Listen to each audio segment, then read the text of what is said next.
بعد میں اشارہ فرمایا اور اپنا مسلک راجح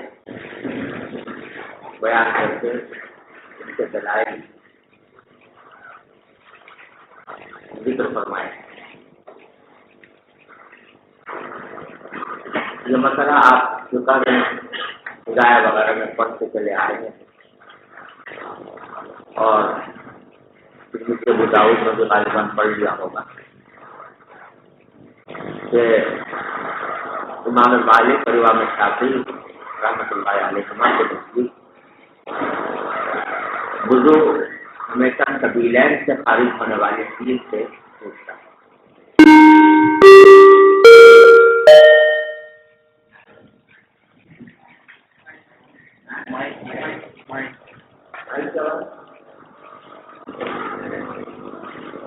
تو ان کے نزدیک وضو ٹوٹنے کے لیے ضروری ہے کہ کوئی چیز سبیلین سے خارج.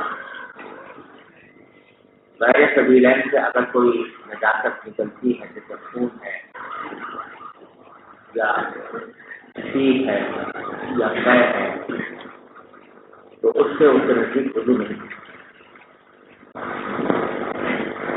امام مالک اور امام شافعی رحمۃ اللہ علیہ کے نزدیک بھی کے درمیان بھی تھوڑا سا فرق ہے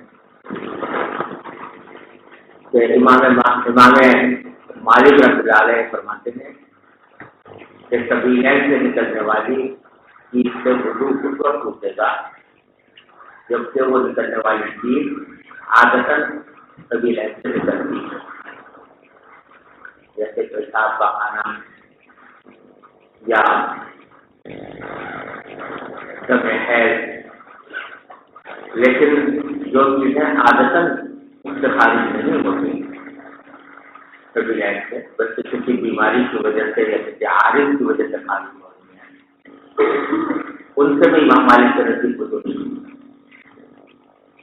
مثلا دم استحاضہ ہے وہ عادتاً خارج نہیں ہوتا کسی بیماری یا عارض کی وجہ سے خارج ہوتا ہے. اس بات امام مالک کہتے ہیں کہ اس سے بھی وضو نہیں ٹوٹتا. یا مثلا کوئی کیڑا نکل گیا سبیلین سے تو اس سے بھی وہ کہتے ہیں کہ وضو نہیں ٹوٹے گا. اور ان کے اس مطلب کو تعبیر اس طرح کیا جاتا ہے کہ ان کے نزدیک وضو ٹوٹنے کے لیے مخرج کا محتاج ہونا بھی ضروری ہے اور خارج کا محتاج ہونا بھی ضروری ہے.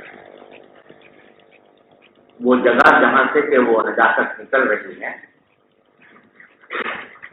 وہ جگہ بھی محتاج ہو یعنی وہاں سے عام طور پر نجاستیں خارج ہوا کرتی ہیں یعنی سبیلین. اور خارج کا محتاج ہونا بھی ضروری ہے کہ جو چیز نکل رہی ہے وہ عادتاً وہاں سے نکلا کرتی ہو. اگر خارج محتاج نہیں تب بھی وضو نہیں ٹوٹے گا, مخرج محتاج نہیں تب بھی وضو نہیں. اور امام شافعی رحمۃ اللہ علیہ کے نزدیک مخرج کا محتاج ہونا تو ضروری ہے لیکن خارج کا محتاج ہونا ضروری نہیں. سبیلین سے جو چیز بھی خارج ہوگی چاہے وہ عادتاً وہاں سے نکلتی ہو یا نہ نکلتی ہو دونوں صورتوں میں وضو ٹوٹ جائے گا. لہذا ان کے نزدیک اگر استحاضہ ہوا ہے تو وہ بھی ناقض وضو ہے. کوئی کیڑا وغیرہ نکلا ہے یا کوئی خون یا پیپ نکلی ہے تو وہ بھی ناقض وضو ہے. اور امام ابو حنیفہ رحمۃ اللہ علیہ کا مطلب یہ ہے کہ نجاست جہاں سے بھی نکلے جسم کے جس کسی حصے سے نکلے چاہے وہ سبیلین ہو یا غیر سبیلین ہو اس سے وہ کیا جائے گا. لہذا خون سے بھی ٹوٹ جائے گا اور پیپ سے بھی ٹوٹ جائے گا اور قے سے بھی ٹوٹ جائے گا. سمجھ گیا نا؟ تو یہاں ایسا لگتا ہے امام بخاری رحمۃ اللہ علیہ نے امام شافعی رحمۃ اللہ علیہ کے مسلک کو ترجیح دی ہے اور اس کے لیے باب قائم کیا، باب ملم یرى الوضوء الا من المخرجين القبول والدبر۔ یہ باب اس شخص کی تائید میں ہے جس نے وضو کو واجب نہیں قرار دیا مگر اس وقت جب کہ کوئی چیز خارج ہو مخرجین سے، یعنی قبول اور دبر۔ لقوله تعالی او جاء احد منکم الغائط، اور اس کی پہلی دلیل یہ بیان کی جو قرآن کریم نے نواقض وضو کا ذکر کرتے ہوئے جو فرمایا کہ او جاء احد منکم الغائط، تو جاء احد منکم الغائط کا معنی ہے آدمی بیت الخلاء سے واپس آیا ہو، تو بیت الخلاء سے واپس آنے کا آنا کنایا ہے مخرجین سے کسی نجاست سے خارج ہونے کی، لہذا پیشاب یا بہانہ یا نیند یہ چیزیں جو ہیں یہ ناقض وضو قرار دی قرآن کریم نے، اور کسی اور چیز کا ذکر نہیں فرمایا۔ سمجھ رہے ہو نا، یہ استدلال ہے۔ حنفیہ کے جواب میں یہ کہتے ہیں کہ قرآن کریم نے یہاں پر تمام نواقض وضو کا استیعاب نہیں فرمایا ہے، بلکہ ایک چیز ذکر کی ہے بطور مثال، او لامستم النساء او جاء احد منکم الغائط، دو چیزیں ذکر کی ہیں۔ لامستم النساء سے کنایا ہے حدث اکبر کی طرف جنابت، اور او جاء احد منکم الغائط سے کنایا ہے، یہ کنایا ہے حدث اصغر۔ تو اس میں استیعاب نواقض وضو کا مقصود نہیں ہے، لہذا یہ کہنا کہ یہاں پر کیونکہ صرف غائط کا ذکر ہے اس واسطے غیر قبیلے سے جو نجاست نکلے تھے وہ ناقض وضو نہیں ہوگی، یہ استدلال اس آیت کریمہ کے سامنے۔ وقال عطا فی من یخرج من دبر الدود او من ذکرہ نحو القبلہ یعید الوضوء۔ حضرت عطا بن ابی رباح رحمۃ اللہ علیہ کا قول نقل کیا کہ جس شخص کے دبر سے کوئی کیڑا نکلے یا اس کے ذکر سے کوئی جوں کی طرح کی کوئی چیز نکلے، قبلہ جوں کو کہتے ہیں جو آپ کو اپنے سروں میں ہوتی ہے، لیکن اگر کوئی کیڑا کسی کے ذکر سے خارج ہو جائے تو اس کے بارے میں فرمایا کہ یعید الوضوء، وضو کا اعادہ کرے، یعنی وہ ٹوٹ جائے گا۔ تو اس سے تقریر کر رہے ہیں امام مالک کی، تو امام مالک نے فرماتے ہیں کہ خارج کا بھی محتاط ہونا ضروری ہے، تو عطا بن ابی رباح کا مسلک ان کے خلاف ہے، اور وہ کہتے ہیں کہ نہیں، محتاط ہونا ضروری نہیں ہے، کیڑا بھی اگر نکلے گا یا ٹوٹ بھی نکلے گی تو اس سے وضو ٹوٹ جائے گا۔ حنفیہ کا مسلک بھی یہی ہے۔ وقال جابر بن عبد اللہ رضی اللہ تعالیٰ عنہما اذا ضحك في الصلاة اعاد الصلاة ولم يعد۔ اور جابر رضی اللہ عنہ فرماتے ہیں کہ اگر کوئی شخص نماز میں ہنس پڑے تو وہ نماز کا اعادہ کرے گا اور وضو کا اعادہ نہیں کرے گا، یعنی ہنس دینے سے وضو نہیں ٹوٹتا، البتہ نماز ٹوٹ جائے گی، لہذا نماز کا اعادہ کرے گا۔ اس سے تردید کرنا مقصود ہے امام ابو حنیفہ رحمۃ اللہ علیہ کی۔ امام ابو حنیفہ رحمۃ اللہ علیہ فرماتے ہیں کہ ظاہر کے 3 درجات، ایک درجہ یہ ہے کہ آدمی ہنسے، یعنی اس کے چہرے پر ہنسی آئے لیکن آواز کوئی نہ نکلے، ایسی صورت میں تو نہ نماز ٹوٹتی ہے نہ وضو ٹوٹتا ہے۔ اور دوسری صورت یہ ہے کہ ہنسے اور ہنسنے کی آواز بھی ہو، لیکن آواز وہ خود سن رہا ہے، کوئی دوسرا نہیں سن رہا، اس سے نماز ٹوٹ جائے گی لیکن وضو نہیں ٹوٹے گا۔ اور تیسری صورت یہ ہے کہ ہنسا اور ہنسنے سے آواز ہوئی اور آواز وہ دوسرے تک بھی پہنچ گئی، جس کو قہقہہ کہا جاتا ہے، تو اس قہقہہ کی صورت میں وضو ٹوٹ جائے گا، نماز بھی ٹوٹ جائے گی اور وضو بھی ٹوٹ جائے گا۔ یہ امام ابو حنیفہ رحمۃ اللہ علیہ کا مسلک ہے، لیکن ائمہ ثلاثہ امام مالک، امام شافعی، امام احمد بن حنبل رحمۃ اللہ علیہ مجمعین، یہ تینوں بزرگ جو فرماتے ہیں کہ قہقہے سے بھی وضو نہیں ٹوٹتا۔ ان کے نزدیک تو قبیلین سے باہر کوئی اگر نجاست بھی خارج ہو تو اس سے وضو نہیں ٹوٹتا، تو محض حج دینے سے یا پیکہ لگا دینے سے ان کے نزدیک وضو نہیں ٹوٹتا۔ حنفیہ کا استدلال دارقطنی سے ایک حدیث سے ہے جس میں یہ آیا ہے کہ ایک مرتبہ نبی کریم صلی اللہ علیہ وسلم نماز پڑھا رہے تھے، صحابہ کرام آپ کے پیچھے نماز پڑھ رہے تھے۔ نماز کے دوران ایک اعرابی آیا اور آ کر وہ وہیں کوئی گڑھا تھا، اس میں اس کا پاؤں پھسل گیا جس سے وہ گر گئے۔ اب گڑھے میں گرنے کی کچھ حیات ایسی بنی کہ جو صحابہ کرام نماز پڑھ رہے تھے ان میں سے بعض کو ہنسی آ گئی، اور ہنسی بھی واقع ہے کہ حد تک آ گئی، یعنی دوسروں نے بھی سن لی۔ تو جب نماز سے نبی کریم صلی اللہ علیہ وسلم نماز کی تکمیل فرمائی، نماز سے فارغ ہوئے تو آپ نے فرمایا کہ من ضحک تم کو قہقہۃ فلیعجل، تم میں سے جو شخص قہقہہ مار کر ہنسے تو وہ اپنے وضو کا اعادہ کرے۔ یہ آپ کے شاعر نے فرمایا۔ یہ حدیث جو ہے یہ دارقطنی میں مروی ہے، اور بہت سے محدثین خاص طور سے جو ائمہ ثلاثہ کے مقلدین ہیں انہوں نے کہا ہے کہ یہ حدیث ضعیف ہے، لہٰذا قابل استدلال ہے۔ لیکن علامہ عینی رحمۃ اللہ علیہ نے عمدۃ القاری میں بتلایا ہے کہ یہ حدیث جو ہے یہ تقریباً 17 مختلف طرق سے بنی، 17 مختلف طرق، جس میں سے بعض مرسل ہیں اور بعض مسند ہیں۔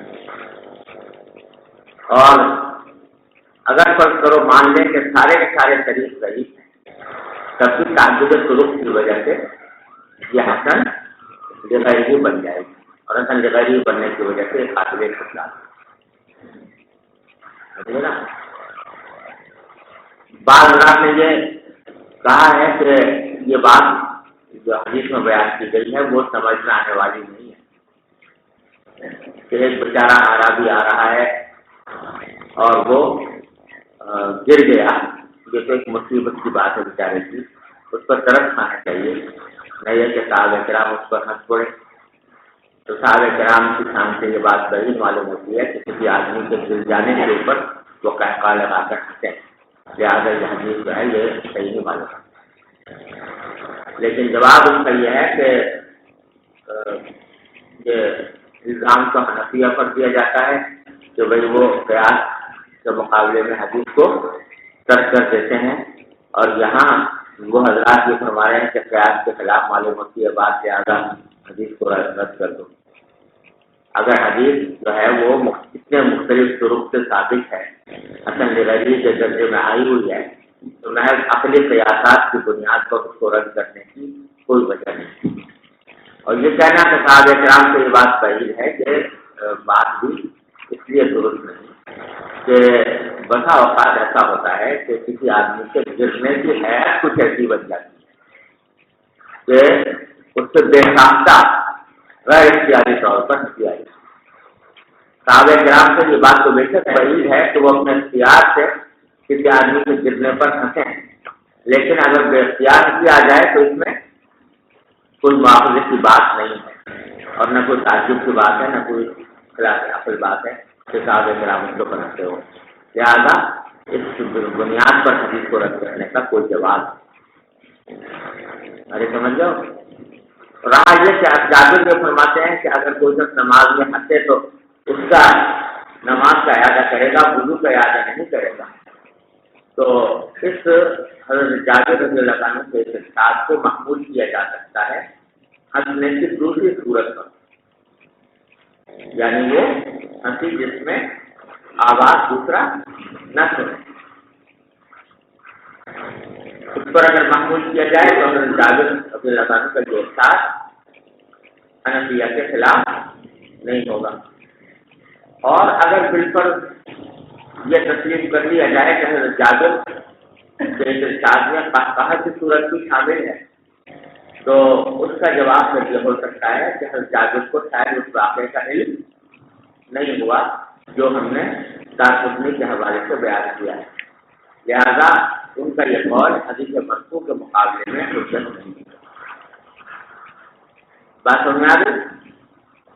آگے فرمایا وقال الحسن، حضرت حسن بصری فرماتے ہیں کہ اخذ من شعره او اظفاره، اگر کوئی شخص اپنا بال کاٹے یا اپنے ناخن کاٹے یا خلا خفی یا اپنے خفین اتار دے تو فلا وضو علیہ، اس کے اوپر کوئی وضو واجب نہیں، یعنی بال کاٹنے سے وضو نہیں ٹوٹتا، ناخن کاٹنے سے وضو نہیں ٹوٹتا، اور اگر خفین پہنے ہوتے ہیں خفین اتار دے تو وضو نہیں ٹوٹتا۔ ارے سمجھو نا،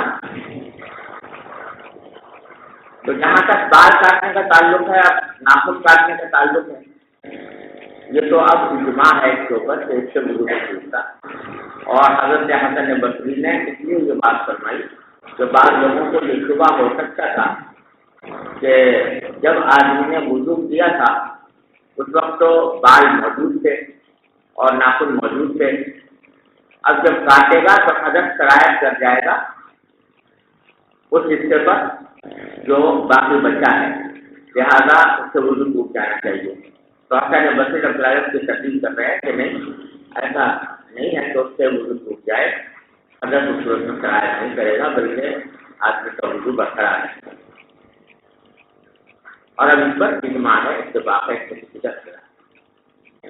جہاں تک موزے اتارنے کا تعلق ہے تو وضو تو اس سے نہیں ٹوٹتا، لیکن اگر آپ کو موزے پہنے ہوئے تھے اور موزے اتارے اس نے حالت وضو میں، وضو تھا اس کو موزے اتار دیے، تو موزے اتارنے سے اس کے پاؤں تک حدث سرایت ہے، لہٰذا پاؤں دھونا ضروری ہو اگر بعد میں نماز پڑھنا چاہتا ہے، لیکن باہر پورا وضو نہیں۔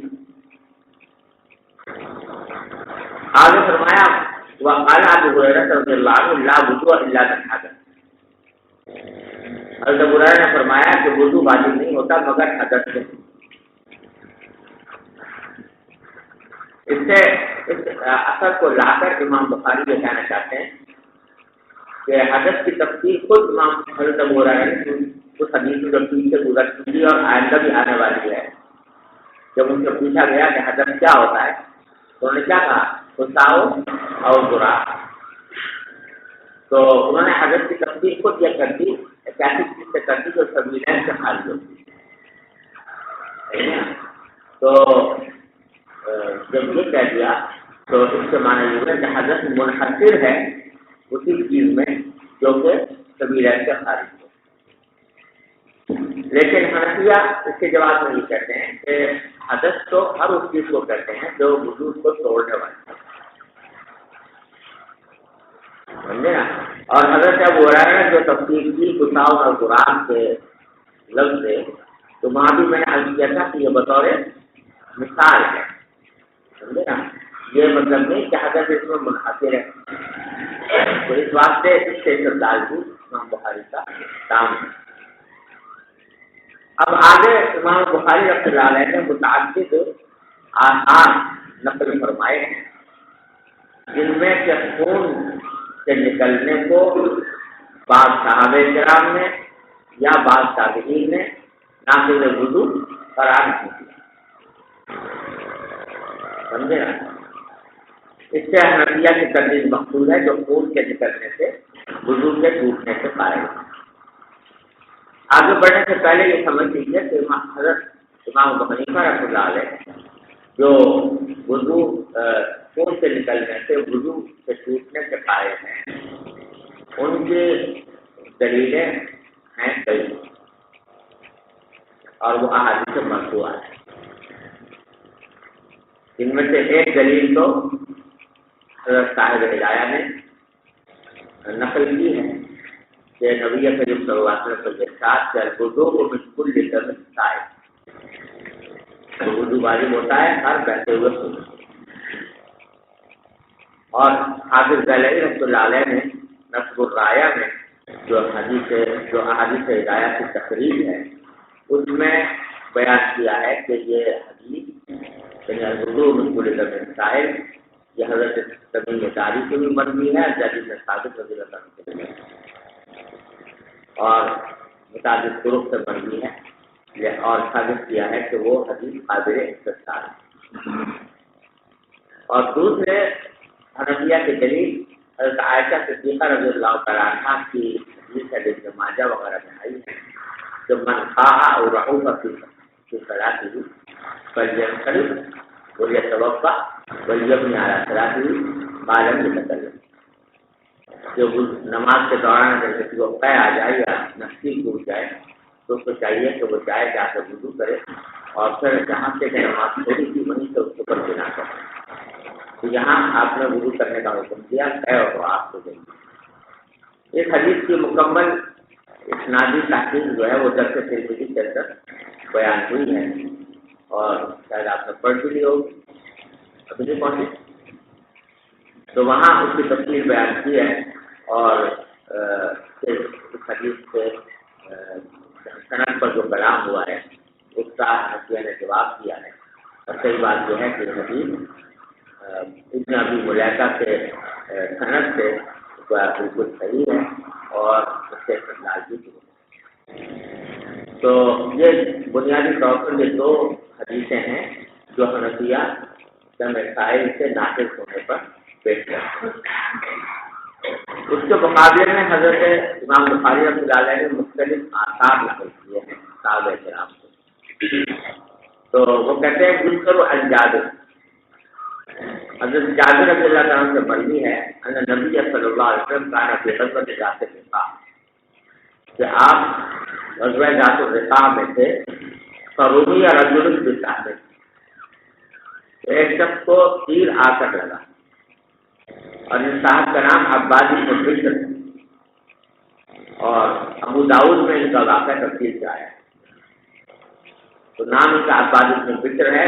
یہ نماز پڑھ رہے تھے، نماز پڑھتے پڑھتے ان کو تیر آ کر لگا پر نظر بہت دم، تو ان سے خون نکلنے لگا جسم کو، فرکع و سجد و وضا کی طرح، تو وہ رکوع بھی کرتے رہے، سجدے بھی کرتے رہے اور اپنے نماز کو جاری رکھا، باوجود سے خون ان سے نکل رہا تھا۔ تو اگر خون ناقض وضو ہوتا تو یہ حضرت جو ہیں حضرت عباد بن بشر یہ نماز کو توڑ دیتے اور توڑ کر پھر اعادہ کرتے وضو کرنے کے بعد، لیکن انہوں نے نماز کو جاری رکھا، نماز کو بھی نہیں، تو اس سے معلوم ہوا کہ خون جو ہے وہ ناقض وضو ہے۔ ارے سمجھو،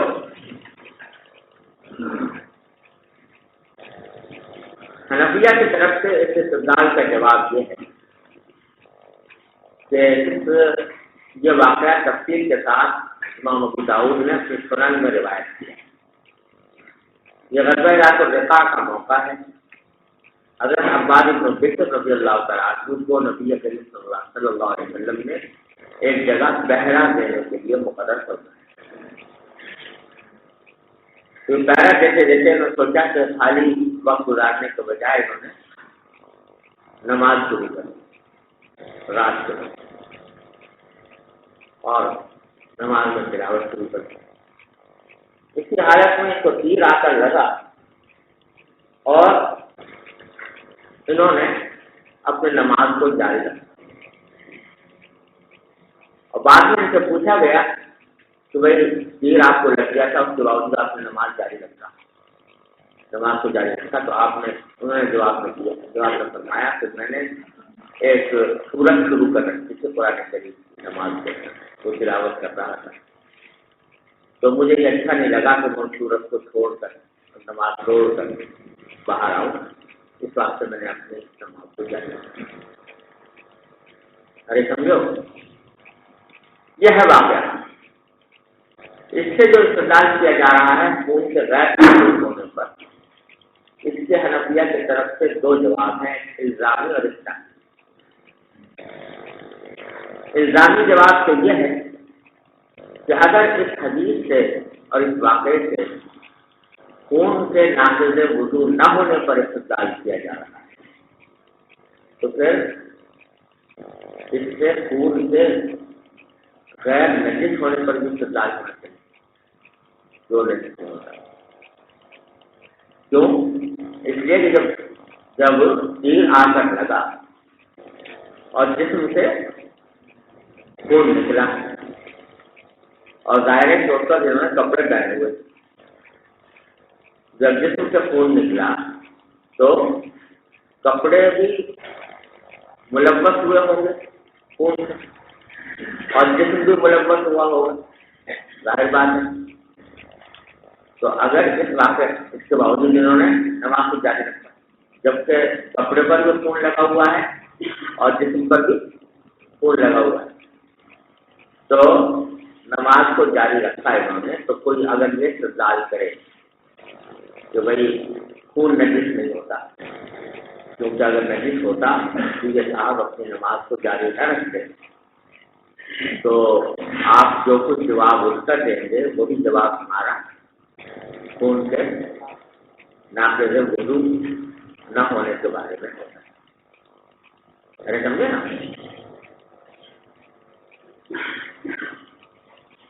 اب یہ صاحب کے جو مذہبی بعض اوقات یہاں تک پہنچ جاتا ہے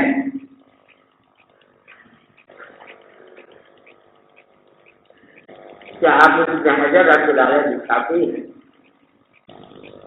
انہوں نے اس واقعے کے اوپر جب یہ دلیل پیش کی گئی ان کے سامنے کہ بھئی اگر اس سے خون کے غیر ناقص ہونے پر استدلال ہوتا ہے تو خون کے طاہر ہونے پر بھی استدلال ہونا چاہیے، تو اس کے جواب میں انہوں نے ایک عجیب بات لکھی کہ عین ممکن ہے کہ وہ خون اس طرح نکلا ہو دھات کی شکل میں جسم کے کسی ایسے حصے سے کہ جس کے اوپر کپڑا نہیں تھا، اور وہاں سے خون جو ہے ایک دم سے کود کر باہر چلا گیا، اور اس سے نہ کپڑے ملوث ہوئے اور نہ جسم ملوث ہوئے،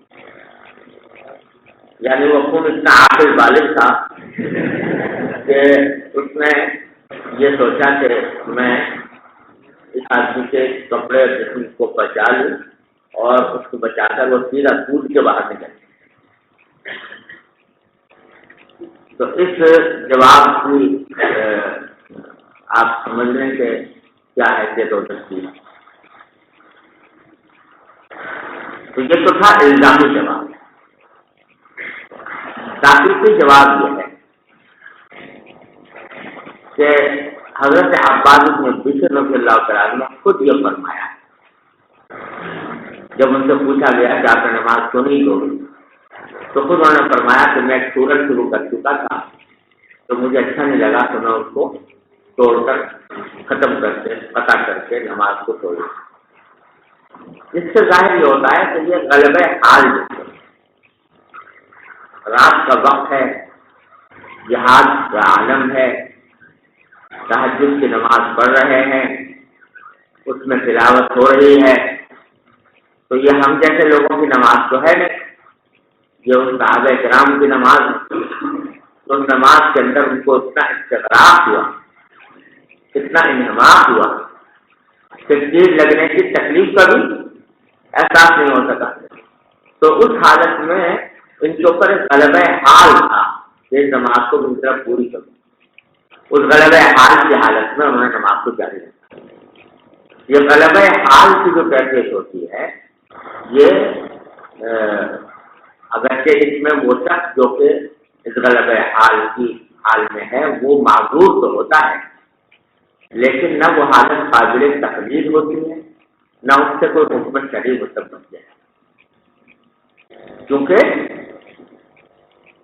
اس وقت میں اس حال کا غلبہ اس درجہ ہو جاتا ہے کہ آدمی اپنے اختیار سے باہر ہو، تو اس سے کوئی مسئلہ شرعی مستقبل نہ وہ حالت قابل تقلید ہوتی ہے۔ ایک بات یہ ہے۔ دوسری بات یہ ہے کہ جس حدیث میں یہ واقعہ بیان کیا گیا ہے اس میں کہیں یہ مذکور نہیں کہ اس واقعے کی اطلاع نبی کریم صلی اللہ علیہ وسلم کو ہوئی ہو اور آپ نے پھر ان کے عمل کی تقریر فرمائی۔ تو استدلال کو اس وقت کام ہوتا ہے جبکہ نبی کریم صلی اللہ علیہ وسلم کی طرف سے اس واقعے پر تقریر ہوئی، تقریر ہے نہیں تو اغرب حال بھی کیفیت ہے، لہٰذا اس سے کسی مسئلہ شریف سے استنباط کا کوئی راستہ نہیں۔ ارے سمجھ گیا بھائیو، یہ ہے تحقیقی جواب اس کا۔ اس لیے نہ اس سے استدلال ہو سکتا ہے خون کے طاہر ہونے پر، اور نہ اس سے استدلال ہو سکتا ہے خون کے غیر طاہر ہونے پر۔ تو یہ مسئلہ اس سے نکالنا چاہیے۔ ارے سمجھ جاؤ بھائی، آگے فرماتے ہیں وقال حسن بصری فرماتے ہیں کہ ما زال المسلمون یصلون فی جراحات، کہ مسلمان مسلسل نماز پڑھتے آئے ہیں اپنے زخموں میں، یعنی جہاد میں بسا اوقات لڑائی کے دوران صحابہ کرام کو زخم لگ جاتے تھے، ان زخموں کے باوجود وہ نماز پڑھتے آئے۔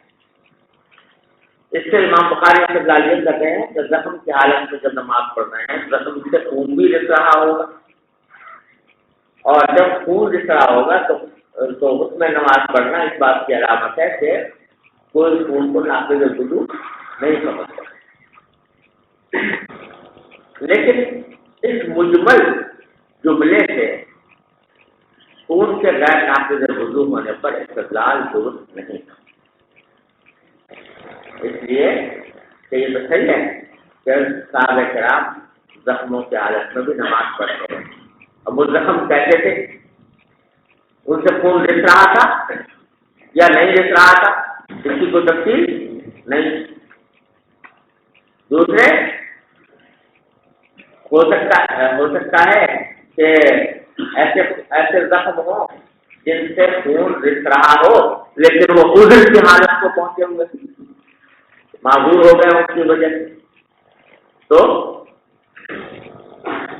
معذور ہونے کی وجہ سے خون کے نکلنے سے وضو نہیں ٹوٹتا، یہ معنی بھی ہو سکتے ہیں۔ اور مجھے ایسا لگتا ہے کہ حسن بصری رحمۃ اللہ علیہ کا یہ ارشاد جو ہے در حقیقت یہ بتانے کے لیے ہے کہ زخمی ہونے کی حالت میں بھی نماز کا فریضہ ثابت نہیں ہوتا، بلکہ نماز کا فریضہ پھر بھی باقی رہتا ہے۔ تو باوجود زخمی ہونے کے پٹیاں باندھ کر اور ان کا علاج کر کے پھر بھی نماز پڑھتے ہیں، شاید یہ مراد ہے حسن بصری کی۔ یہ مطلب نہیں ہے کہ خون نکل رہا ہوگا اور خون ناقض وضو نہیں، سمجھے نا؟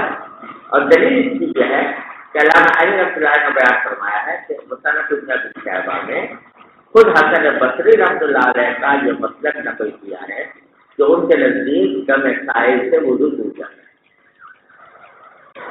یہ حسن بصری جن کا قول امام بخاری نقل کرتے ہیں، مصنف ابن ابی شیبہ میں ان کا مسلک نقل کیا ہے کہ وہ حنفیہ کی طرح دم سائل سے ناقض وضو ہونے کے قائل۔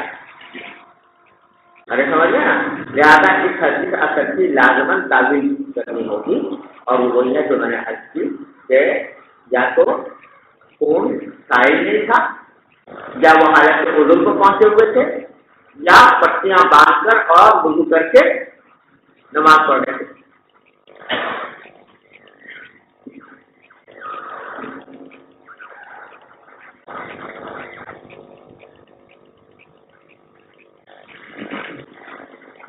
آگے فرماتے ہیں وقال طاووس و محمد بن علی و عطاء و الحجاز ليس في الدليل، تابعین کا قول نقل کیا ہے طاووس نے، طاووس بن کیسان اور محمد بن علی یعنی محمد بن باقر رحمۃ اللہ علیہ، جو حضرت جعفر صادق کے والد، وہ اور عطاء اور الحجاز سب نے یہ کہا ہے کہ ان میں وضو واجب، یہ سب تابعین ہیں اور ان کا قول امام ابو حنیفہ کے خلاف حجت نہیں۔ آگے فرماتے ہیں وَأَخْرَجَ ابْنُ عُمَرَ بَصْرَةً فَخَرَجَ مِنْهَا دَمٌ فَلَمْ يَتَوَضَّأْ، حضرت عبداللہ بن عمر نے ایک پھنسی توڑی، نچوڑی، بصرہ تو مانا پھنسی، ان کے جسم پر کسی جگہ پھنسی ہوگی اس کو نچوڑ کر نکالا، تو خرجہ منہا دم، اس سے خون نکلا، تو آپ نے وضو اب یہ اثر سے دو معنی ہو سکتے ہیں. یہ معنی بھی ہو سکتے ہیں کہ اس وقت وضو نہیں کیا، بعد میں جب نماز کی ضرورت پیش آئی ہوگی تو وضو کر لیا ہو، اس صورت میں یہ اثر حنفیہ کے خلاف نہیں. اور اگر بالفرض معنی لیے جائیں کہ انہوں نے وضو کیا ہی نہیں، نہ پہلے نہ بعد میں، تو اس صورت میں جب عبداللہ بن عمر کا اپنا مسلک ہے اور حنفیہ نے جو استدلال کیا وہ احادیث مرفوعہ سے کیا ہے، زیادہ حدیث مرفوع کے مقابلے میں یہ اثر موقوف حجت نہیں ہوگا. سمجھ گئے؟ وبذا قبل ابی اوفا دمن، اور عبداللہ بن ابی اوفا رضی اللہ تعالیٰ عنہ جو صحابی ہیں، انہوں نے ایک مرتبہ خون پھونکا، یعنی پھونکا تو اس میں خون بھی تھا خون میں، فموا کی طرح باوجود خون کے منہ سے نکلنے کے وہ اپنی نماز کو انہوں نے جاری کر دیا. اب یہاں پر بھی ایک احتمال یہ ہے کہ خون اتنا ہو کہ جو پھونک پر غالب نہ آئے، کم. اور صرف نانکے بھی کہتے ہیں کہ اگر پھونک ہے تو اس میں خون تو آیا مگر وہ غالب نہیں تھا پھونک کے اوپر، تو صرف وضو سے ٹوٹتا ہے جب کہ وہ پھونک پر غالب آ جائے. تو عین ممکن ہے کہ یہاں عبداللہ بن ابی اوفا نے جو خون پھونکا تو اس کا معنی یہ ہے کہ وہ غالب نہیں تھا پھونک کے اوپر، حنفیہ کے خلاف. سمجھے؟ دوسرا احتمال اس میں یہ بھی ہو سکتا ہے کہ ان کے منہ سے خون جاری ہو اور مسلسل جاری ہونے کی وجہ سے وہ معذور کے حکم میں آ گئے ہوں، تو اب خون نکلنے سے وضو نہیں ٹوٹے گا حنفیہ کے نزدیک. یہ صورت اگر ہو تو بھی حنفیہ کے خلاف. اور اگر بالکل یہ دونوں صورتیں نہ ہوں، نہ وہ معذور ہو اور خون بھی غالب ہو، تو پھر عبداللہ بن ابی اوفا کا اپنا مسلک ہے جو حدیث مرفوع کے مقابلے میں حجت نہیں. وقال ابن عمر والحسن، اور عبداللہ بن عمر نے حسن بصری نے فرمایا کہ من احتجب، کہ جس شخص نے کہ بچنے لگائے حجامت تو لیس علیہ الا غسل محاجم، اس کے اوپر واجب نہیں ہے مگر اپنے محاجم کو دھونا. یعنی جس جگہ پر خون لگا ہے، جہاں سے کہ خون نکالا گیا ہے، بس اس کو دھونے کو کہا.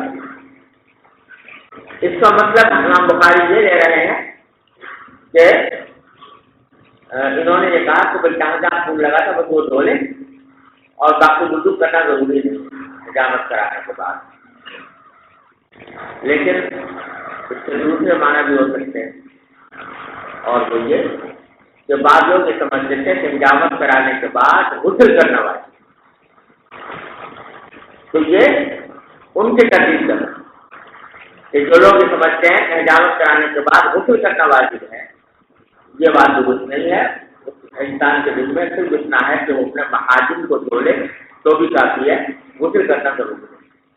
نفی جو مقصود ہے وہ غسل کی نفی مقصود ہے، نہ کہ وضو کی.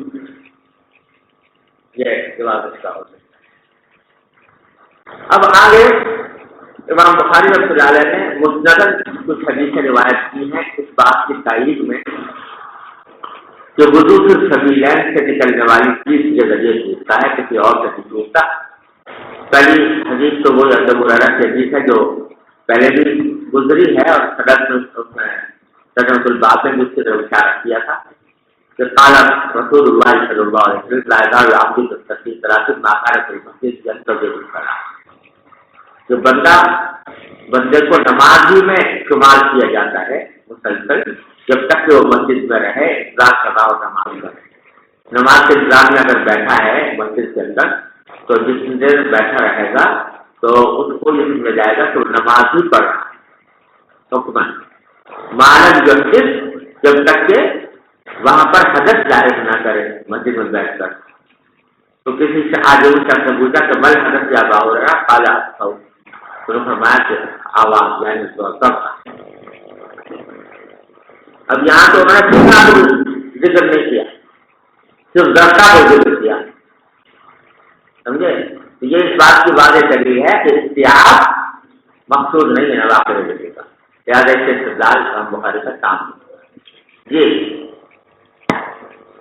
وبه قال حدثنا ابو الوليد قال حدثنا ابن عيينة عن الزهري عن عباس بن تميم عن عمه رضي الله تعالى عنه وعنهم عن النبي صلى الله عليه وسلم قال لا ينصرف حتى يسمع صوتا او يجد ريحا.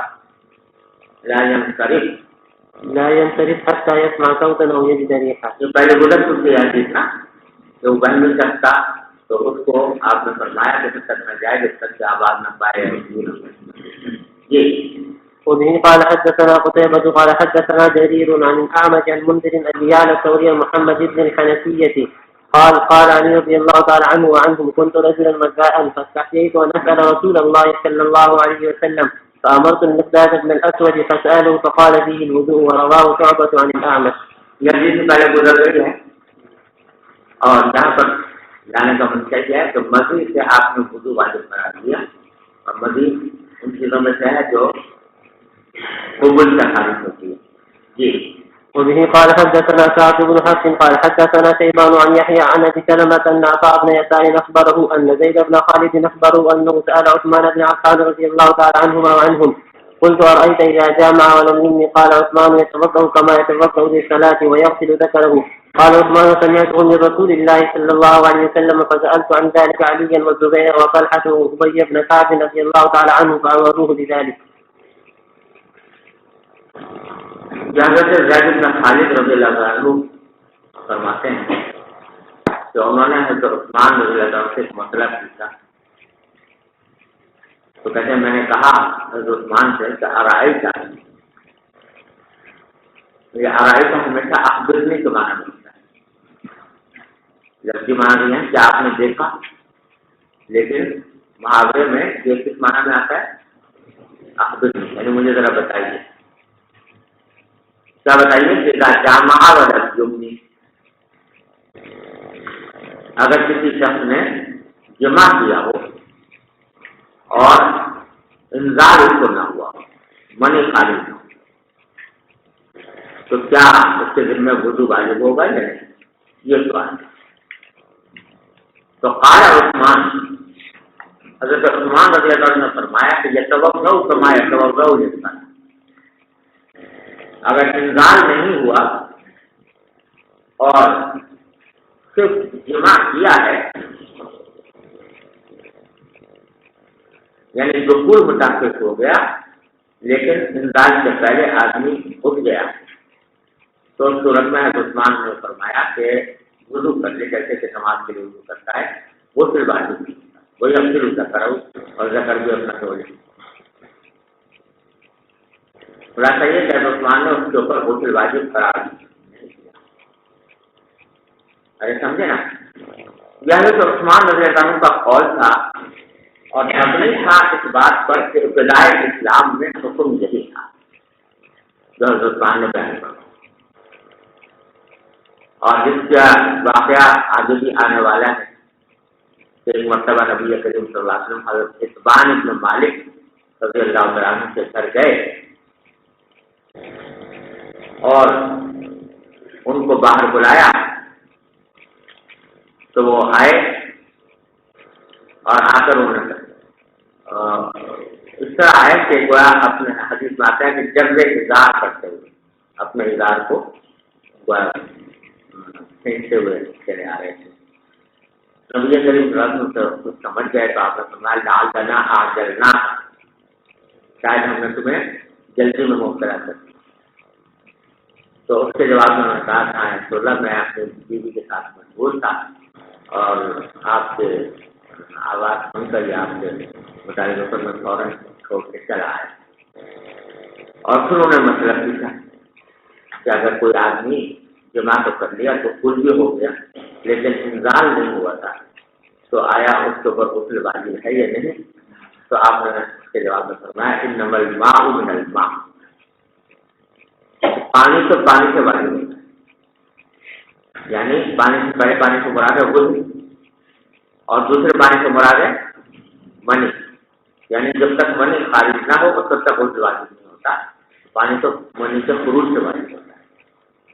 تو یہ حکم خود حضور اکرم صلی اللہ علیہ وسلم نے بتایا تھا، اور وہی حضرت عثمان بن عفان رضی اللہ عنہ کے علم میں بھی تھا، اس کے مطابق انہوں نے فرما دیا کہ اس پر غسل نہیں ہے بلکہ صرف وضو ہے۔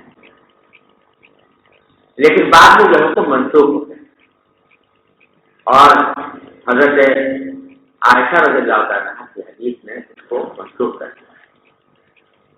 تو اس میں حضرت عائشہ نے حدیث روایت کی ہے کہ جاوز الختان والختان وجب الغسل، جب التقاء ختانین ہو جائے تو غسل واجب ہو جاتا ہے، چاہے انزال ہوا ہو یا نہ ہوا۔ یہ حدیث حضرت عثمان رضی اللہ عنہ کو اور باقی کے صحابہ کو نہیں پہنچی تھی، اس واسطے وہ پرانے حکم سے قائل چلے آ رہے تھے کہ غسل واجب۔ بعد میں جب ازواج مطہرات نے یہ بات بتائی تو ناسخ کا علم ہوا اور اس کے نتیجے میں پھر بعد میں اجماع ہو گیا۔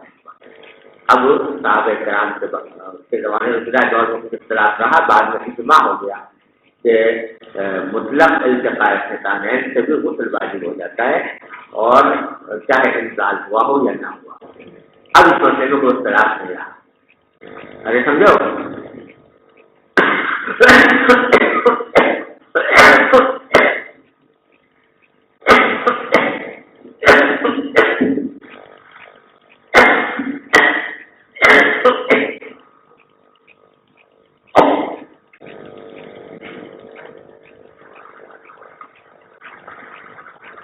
تو حضرت عثمان رضی اللہ عنہ نے جو مسئلہ بتایا کہ یہ توقع کمائے توقع، یہ اس پرانے حکم پر مبنی تھا کہ انما الماء من الماء۔ اور حضرت عثمان فرماتے ہیں کہ سمعتہ من رسول اللہ صلی اللہ علیہ وسلم، میں نے حضور اکرم صلی اللہ علیہ وسلم سے یہی بات کی۔ کیا بات وہی انما الماء من الماء۔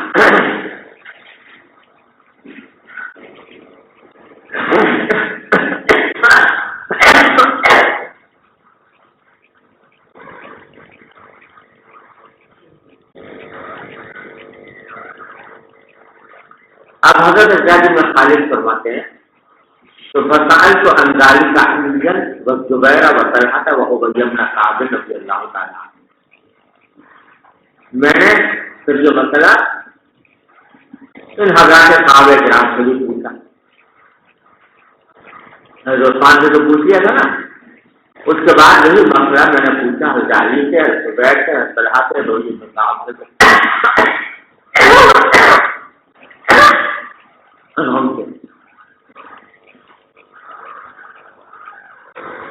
فأمروه بذلك، تو انہوں نے بھی یہی حکم دیا۔ امروه بذلك سے یہاں دونوں معنی ہو سکتے ہیں۔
امرو بذالک سے دونوں معنی ہو سکتے ہیں. ایک معنی یہ بھی ہو سکتے ہیں کہ جو مسئلہ حضرت عثمان نے بتایا وہی ان بزرگوں نے بھی بتایا، یعنی بغیر انتظار کے غسل واجب نہیں ہوتا. جو مسئلہ بتایا نا حضرت عثمان نے، تو جب ان بزرگوں سے پوچھا حضرت علی سے، زبیر سے، طلحہ سے، ربیع بن کعب سے، تو ان سب نے بھی یہی بتایا.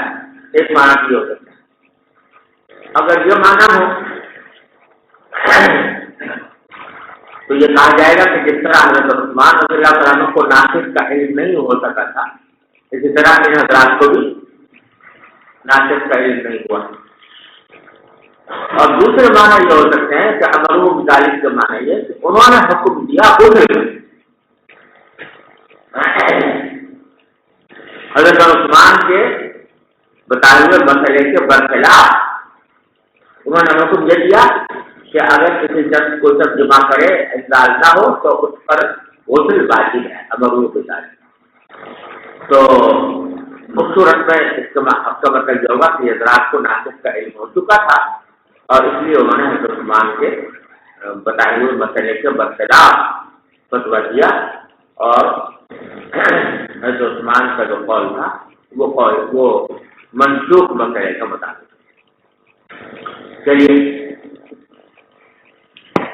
وبه قال حدثنا إسحاق بن منصور قال أخبرنا النضر قال أخبرنا شعبة بن الحكم عن ذكوان بن صالح عن أبي سعيد الخدري رضي الله تعالى عنه وعنهم أن رسول الله صلى الله عليه وسلم أرسل إلى رجل من الأنصار فجاء ورأسه يقطر فقال النبي صلى الله عليه وسلم لعلنا أعجلناك فقال نعم. فقال رسول الله صلى الله عليه وسلم إذا أعجلت وصحبت فعليك الوضوء لا أرضعه وهب. قال حدثنا شعبة ولم يقل غندر ويحيى عن شعبة الوضوء.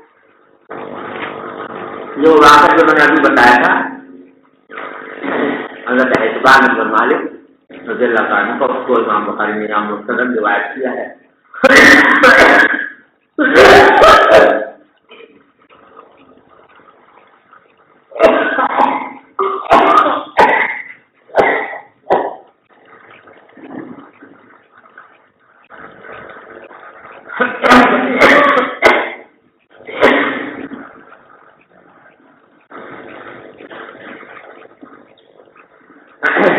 حضرت ابو سعید خدری رضی اللہ تعالیٰ عنہ روایت فرماتے ہیں اللہ رسول اللہ صلی اللہ علیہ وسلم ارسل الی رجل من الانصار. رسول کریم صلی اللہ علیہ وسلم نے پیغام بھیجا انصار میں سے کسی صاحب کے پاس، یعنی ان کو بلوایا.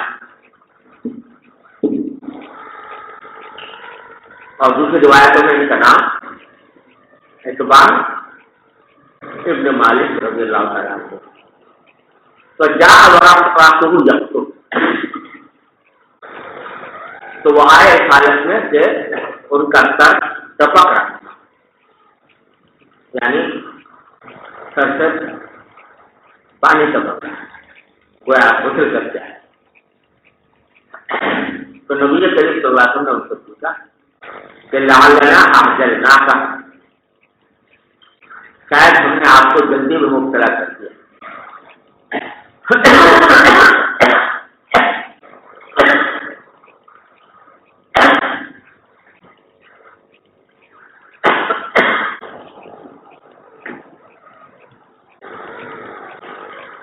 تو قال نعم، انہوں نے کہا کہ جی ہاں. تو رسول اللہ صلی اللہ علیہ وسلم فرمایا کہ اذا اعجلت او قال قحطت فعليك الوضوء، جب تمہیں جلدی میں مبتلا کر دیا جائے، یا یہ فرمایا کہ اگر تمہارے اوپر قحط ہو جائے. قحط ہونے کا معنی یہ ہے کہ آدمی انزال نہ ہو، انسان انزال کا کام کیا مگر انزال نہیں ہوا، اس کو پولیس کا تعبیر کیا تو صورت میں تم پر وضو آئے. جی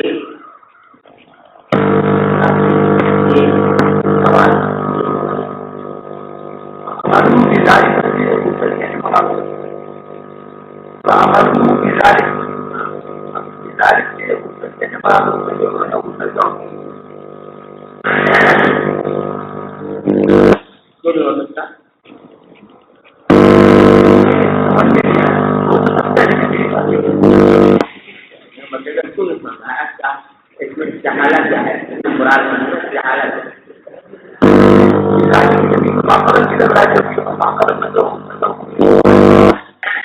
یہ جو ہوتا ہے نا بعض اوقات جو ہوتا ہے جس سیاق میں گفتگو ہو رہی ہے وہاں پہلے غسل کا بعض اوقات ذکر چل رہا ہو، اب راوی نے وہ روایت نہیں کیا تو اس صورت میں مطالعہ کا اشارہ اس ماقبل کی گفتگو کی طرف ہے جو پہلے سے چل رہی، تو اس صورت میں کوئی اشکال کی بات نہیں۔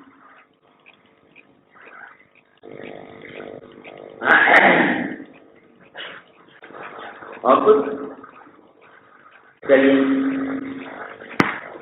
اب الرجل يوافق صاحبه وبه قال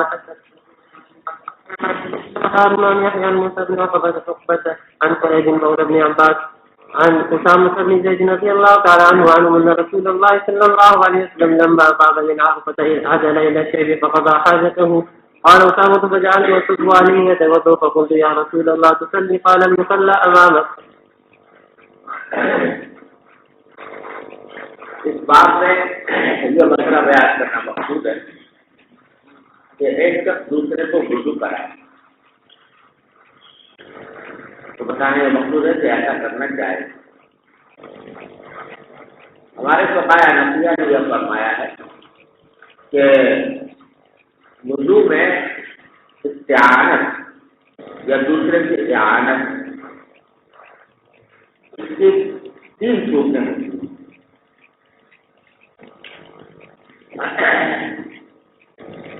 ایک صورت یہ ہے کہ آپ نے کسی شخص کو وضو کا پانی لا کر دے دیا، لوٹے میں بھر کے پانی لا کے دے دیا، باقی وضو اس نے خود اپنے طور پر کیا، یہ بھی آئے یہ بلا کراہت جائے اس میں کسی کا کوئی اختلاف نہیں۔ دوسری صورت یہ ہے کہ آپ نے وضو کا پانی اوپر سے ڈالا، اس نے اپنے ہاتھوں سے وضو کیا، آپ اوپر سے پانی ڈالتے رہے وہ وضو کرتا رہا، سمجھے نا بھائی؟ تو یہ عمل جو ہے یہ بھی جائز ہے، اور خاص طور سے اگر کسی بڑے کے ساتھ ایسا کیا جائے تو کرنے والے کے لیے امید ہے کہ انشاءاللہ ثواب بھی ہوگا۔ سمجھے بھائی؟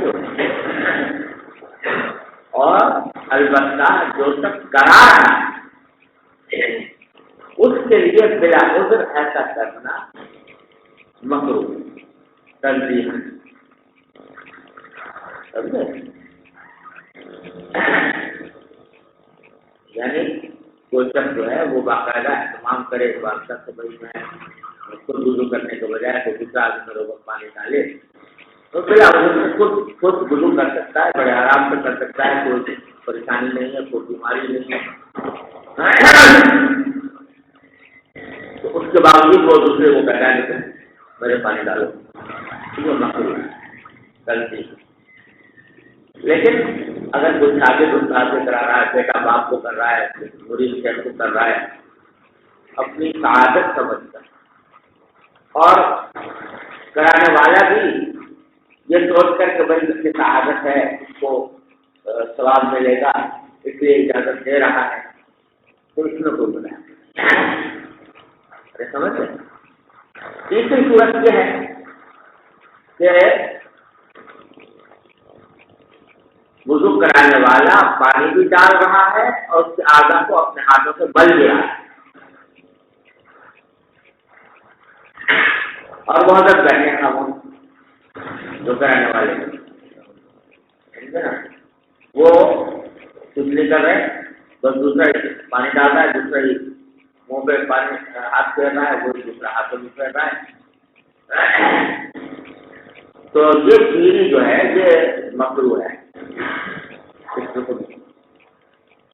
اس کو مکروہ قرار دیا۔ یہ تین صورت نبی کریم صلی اللہ علیہ وسلم کے جو اصول میں ثابت ہے وہ پہلے تو یا تو تعدد پانی لا کر دے دیا حضور نے خود بھی یا کبھی نے اس سے گزرا اور یہاں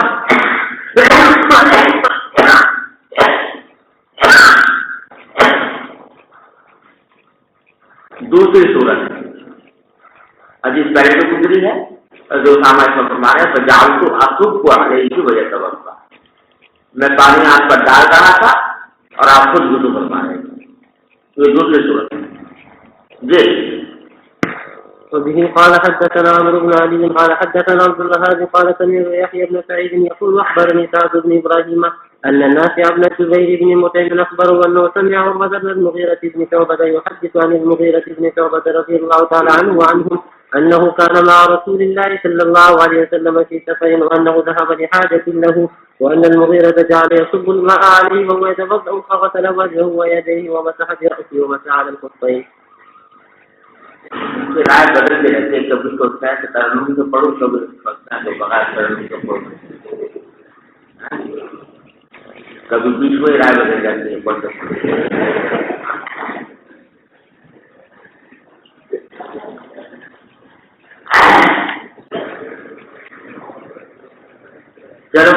جو بھی پیچھے گزر گئی جاتی. یہاں پر بھی حضرت مغیرہ بن شعبہ کا پانی بہانا مذکور ہے.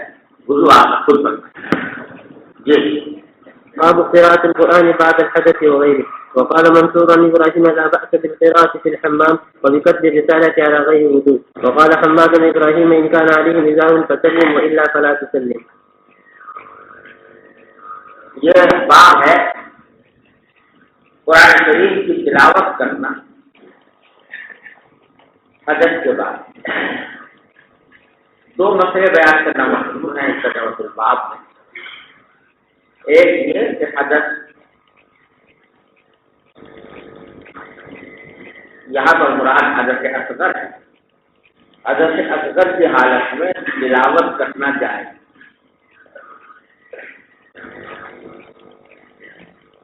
اور دوسرا مسئلہ یہ کہ حدث اصغر کی حالت میں قرآن کریم کی کوئی آیت لکھنا جائے. یہ دو مسئلے بیان کرنا. جہاں تک پہلے مسئلے کا تعلق ہے وہ متفق علیہ کہ حدث اصغر کی حالت میں کوئی آدمی مصحف کو چھوئے بغیر اگر تلاوت کرے تو جائے گا.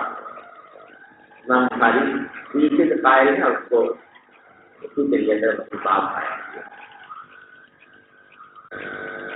اور دوسرا مسئلہ جو ہے کہ حالت حدث میں آیت قرآنی کا لکھنا, امام بخاری کو بالکل جائز قرار دے رہے ہیں اور حنفیہ یہاں اس کے بارے میں دو قول ہیں. امام ابو یوسف رحمۃ اللہ علیہ فرماتے ہیں امام بخاری کی مسلک کے مطابق کہ اگر کوئی شخص حالت حدث میں ہے اور آیت کو لکھنا چاہتا ہے کاغذ پر تو لکھ سکتا کوئی ہے. اور امام محمد رحمۃ اللہ علیہ فرماتے ہیں کہ حالت حدث میں آیت قرآن لکھ. تو قائل حنفیہ نے دونوں میں تدبیر یوں کی ہے کہ اگر بیچ میں کوئی آئے جس کام پر لکھ رہا ہے نا اس کو نہ چھوئے, بلکہ بیچ میں کوئی حائل لے اور پھر لکھے تو جائے, لیکن بغیر حائل سے کرنا چاہیے. سمجھ گئے بھائی؟ یہ تو وہ مسئلے ہیں جو یہاں پر امام بخاری نے بیان فرمائے ہیں. اس کے مطابق جو خلاصہ ہے وہ میں نے عرض کر دیا. البتہ یہاں ترجمۃ الباب میں جو یہ بغیر ہی کہہ دیا ہے نا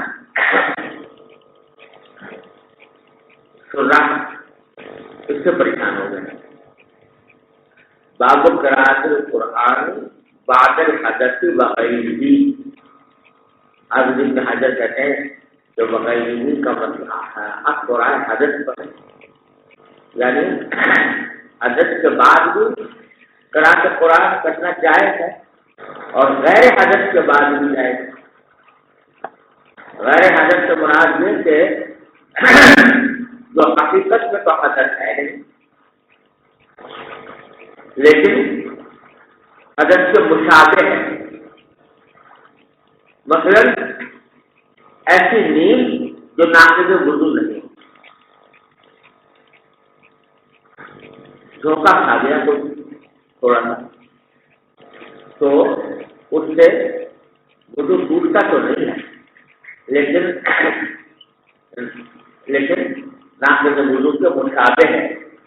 تو کہتے ہیں جس طرح حدث کے بعد قراءت قرآن جائز ہے، ایسے ہی ایسی نیند کے بعد بھی جو ناقض وضو نہیں ہے اس کے بعد بھی قراءت قرآن جائز۔ یہ توجیہ حافظ ابن حجر نے فتح الباری، لیکن علامہ عینی فرماتے ہیں کہ یہ بڑی متکلف بات معلوم کہ حدث اور غیر حدث، غیر حدث میں تو کوئی بھی نہیں کہتا کہ جو ہے تلاوت کرنا کچھ صبح ہو سکتا ہے تلاوت کرنے کے بعد، تو غیر بھی کہنے کا کوئی معنی نہیں۔ ارے سمجھو بھائیو، بعض نے یہ کہا کہ اس کا حق جو ہے قرآن پر، باب قراءت القرآن وغیر ہی عبادت ہے، قراءت کرنا قرآن کا یا غیر قرآن کا۔ جب قرآن کا جائز ہوا تو غیر قرآن میں حدیث ہے یا دعائیں ہیں یا ذکر ہے وہ بدلنے سے اولا جائز ہے۔ بعض لوگوں نے یہ توجہ کی جو پہلی توجہ سے نسبتاً بہتر ہے۔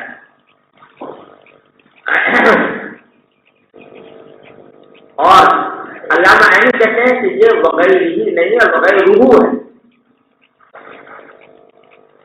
باب قراءت القرآن وغیرہ بعد العصر، اس کا قراءت کرو ہے کیا مانا؟ قرآن کا پڑھنا اور دوسرے کام، سمجھا؟ دوسرے کام جس میں ذکر ہے، تسبیح ہے وغیرہ وغیرہ، وہ سب اس میں آ گئے کہ وہ بھی حدث کے بعد حدث کی حالت میں کیے جا سکتے۔ ارے سمجھ جاؤ، یہ حدث اکبر کی بات ہے بھائیو، حدث اکبر کی بات آگے آنے والی ہے۔ امام بخاری اس میں بھی جائز کہتے ہیں لیکن جمہور نہیں کہتے، لیکن اس کا مسئلہ آگے مستقل آئے گا کتاب الغسل میں۔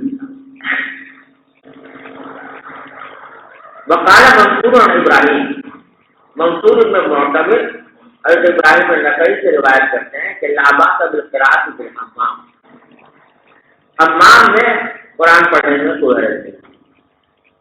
حمام سے مراد وہ جگہ جو غسلخانہ جس کو کہنا چاہیے، وہاں کہتے ہیں قرآن پڑھنے میں کوئی حرج نہیں ہے کیونکہ وہ بیت الخلاء ہے۔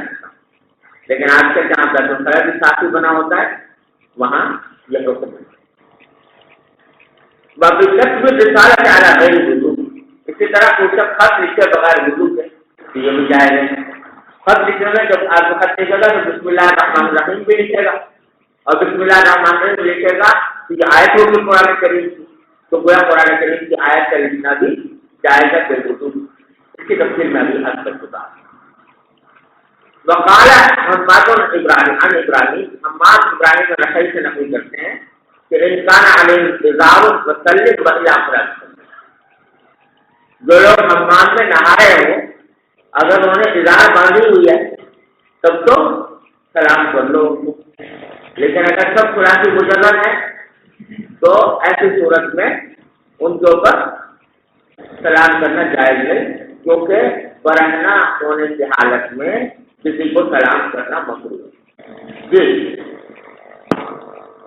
قال حدثنا اسماعيل قال حدثني مالك عن مخرمة بن سليمان عن كريب مولى بن عباس ان عبد الله بن عباس رضي الله تعالى عنه اخبره انه بات ليلة عند ميمونة زوج النبي صلى الله عليه وسلم وهي قالت فاضطجعت في عرض الوسادة واضطجع رسول الله صلى الله عليه وسلم واهله في طولها فنام رسول الله صلى الله عليه وسلم حتى اذا انتصف الليل او قبله بقليل أو بعده بقليل، استيقظ رسول الله صلى الله عليه وسلم فجلس يمسح اللوم عن وجهه بيده ثم قرأ العشر الآيات الخواتم من سورة آل عمران ثم قام إلى شن معلقة فتوضأ منها فأحسن وضوءه ثم قام يصلي. قال ابن عباس فقمت فصنعت مثل ما صنعت ثم ذهبت فقمت إلى جنبه فوضع يده اليمنى على رأسه وأخذ بأذني اليمنى يغسلها فصلى ركعتين ثم ركعتين ثم ركعتين ثم ركعتين ثم ركعتين ثم ركعتين ثم أوتر ثم صجع حتى أتاه المؤذن فقام فصلى ركعتين خفيفتين ثم خرج فصلى الصبح. یہ وہی حدیث ہے عبداللہ بن عباس والی جو بار بار آتی رہی. اس میں مقصود یہ ہے کہ آپ نے اٹھنے کے بعد 10 آیتیں تلاوت فرمائی سورہ آل عمران وضو سے پہلے. تو حالت حدث میں اس کے قراءت قرآن کا جواب ثابت ہے. اس پر اشکال یہ ہو سکتا ہے کہ نبی کریم صلی اللہ علیہ وسلم کے نوم کو ناقض وضو تھی نا، تو محض نیند سے اٹھنے کے بعد اگر آپ نے پڑھی تو اس سے حالت حدث میں ہونا ثابت نہیں ہوا. اس کے 2 جواب ہیں. ایک یہ کہ لمبی رات کے بعد جب آپ بیدار ہوئے تو اس میں غالب گمان یہ ہے جس طویل وقت کے بعد نوم کے علاوہ کوئی اور حدث بھی پیش آیا ہوگا تو حالت حدث ثابت ہو سکتی ہے.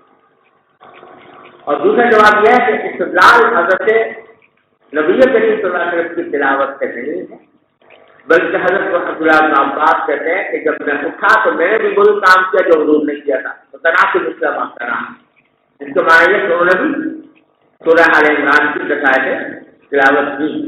ظاہر ہے وہ تو حالت حدث میں تھے، اس لیے اور حضور اکرم صلی اللہ علیہ وسلم کو اس کا علم بھی ہوا.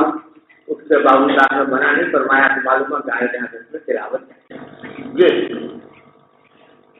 وبه قال حدثنا إسماعيل قال حدثني مالك عن هشام بن عروة عن امرأته فاطمة. باب تو پڑھ لیا. باب من لم يتوضأ إلا من الغش المثقل. وبه قال إلا من الغش المثقل.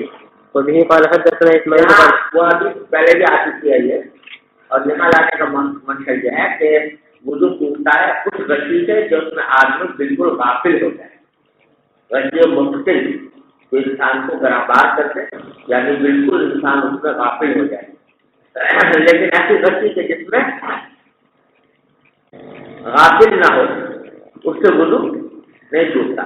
حضرت اسماء رضی اللہ تعالیٰ کا واقعہ سے گزرا ہے، جہاں پر امام بخاری نے روایت کیا ہے کہ جب نماز خصوص کا وقت تھا تو لمبی قیام کی وجہ سے وہ کہہ رہی مجھ پر رسی تاری ہو گئی تو میں اپنے اوپر پانی ڈالنے لگی ہے نا. تو اگر یہ رسی مشکل ہوتی تو پانی ڈالنے کا کہاں ہوش ہوتا؟ پانی ڈالنے کا ہوش تھا، جس کے معنی ہے کہ رسی مشکل نہیں تھی، اس واسطے نماز کو جاری رکھتا. لیکن اگر رسی مشکل ہو جاتی تو وضو ٹوٹتا. جی وبه قال حدثنا إسماعيل قال حدثني مالك بن هشام بن عروة عن امرأة فاطمة عن جدتها أسماء بنت أبي بكر رضي الله تعالى عنها وعنهم أنها قالت أتيت عائشة زوج النبي صلى الله عليه وسلم حين خسفت الشمس فإذا الناس قيام يصلون فإذا هي قائمة تصلي فقلت ما للناس فأشارت بيدها نحو السماء وقال سبحان الله فقلت آية فأشارت النعم فقلت حتى تجلاني الغش وجعلت أصب فوق رأسي ماء.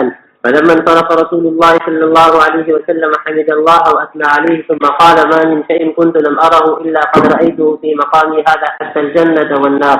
ولقد أوحي إلي أنكم تفتنون في القبور مثل أو قال قريب من فتنة الدجال لا أدري أي ذلك. قالت أسماء يؤتى أحدكم فيقال له ما علمك بهذا الرجل فأما المؤمن أو قال الموقن لا أدري أي ذلك. قالت أسماء فيقول هو محمد رسول الله جاءنا بالبينات والهدى فأجبنا وآمنا واتبعنا فيقال لم صالحا فقد علمنا إن كنت لمؤمنا. وأما المنافق قال المرتاب لا أدري أي ذلك. قالت أسماء فيقول لا أدري سمعت الناس يقولون شيئا فقلته. باب مسح الرأس كله بقوله تعالى وامسحوا برؤوسكم. وقال ابن المسيب رحمه الله تعالى المرأة بمنزلة الرجل يمسح على رأسها. وسئل مالك رحمه الله يجزي أن يمسح بعض رأسه فاحتج بحديث عبد الله بن زيد.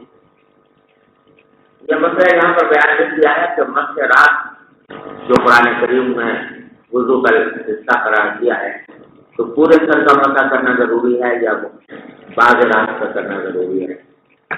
اس میں مشہور اختلاف ہے کہ جو آپ فقہ وغیرہ میں پڑھ چکے ہیں، خلاصہ اس سے یہ ہے کہ امام مالک کے نزدیک پورے سر کا مسح فرض ہے، اور امام شافعی کے نزدیک بعض رات کا مسح فرض ہے، اور بعض کی تعین امام شافعی نے روایت میں 3 انگلیوں کے مقدار سے کی ہے، اور بعض روایتوں میں 3 بال بھی اگر چھولے تو بھی ان کے نزدیک مسح کا فریضہ ادا ہو جاتا ہے۔ اور حنفیہ کے نزدیک کتنا ضروری ہے؟ مقدار ہے۔ امام بخاری نے اختیار کیا ہے اس باب میں امام مالک کا مسئلہ، تو کہتے ہیں باب المسح راس کل، پورے مسح کا مسح ضروری ہے، جو قول تعالی وامسحوا برؤوسکم، کیونکہ قرآن نے فرمایا وامسحوا برؤوسکم، اپنے سروں کا مسح کرو، تو سروں کا یہ نہیں کہا کہ سروں کے کچھ حصے کا مسح کرو، بلکہ پورے سر کا ذکر کیا، تو معلوم ہوا کہ پورے سر کا ہونا چاہیے۔ سمجھو بھائیو، امام ابو حنیفہ رحمۃ اللہ علیہ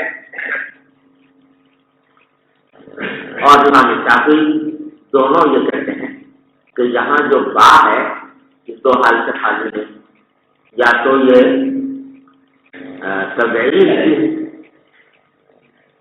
یا الصاق کی۔ تو اگر تبعید کی ہے تو سوال کیا ہوں گے؟ بعض روز اس میں تو ہمارا مطلب ہے ہی۔ اگر الصاق کی ہو تو الصاق میں بھی تبعید کے معنی ہوں گے، کیوں؟ اس لیے کہ اہل عرب کے قاعدے کے مطابق بات جو ہے وہ اگر آلے پر داخل ہو تب تو فعل کا اطلاق کل مفعول پر ہوتا ہے، اور اگر بات داخل ہو رہی ہو محل کے اوپر، مفعول کے اوپر، تو اس وقت بعد مفعول مراد ہوتا ہے۔ سمجھے نہیں؟ اگر کوئی شخص یہ کہے کہ مسحت بالارض، تو کیا مانا ہوتا ہے اس سے؟ واضح، سمجھے نا؟ یہ مطلب یہ تھا کہ پورے زمین کو مسح کر دیا، سمجھے نا؟ تو بعد داخل ہوتی ہے محل پر، تو اس سے بعد محل مراد ہوتا ہے، کل محل مراد نہیں ہوتا۔ ہاں اگر آلے پر ہو تو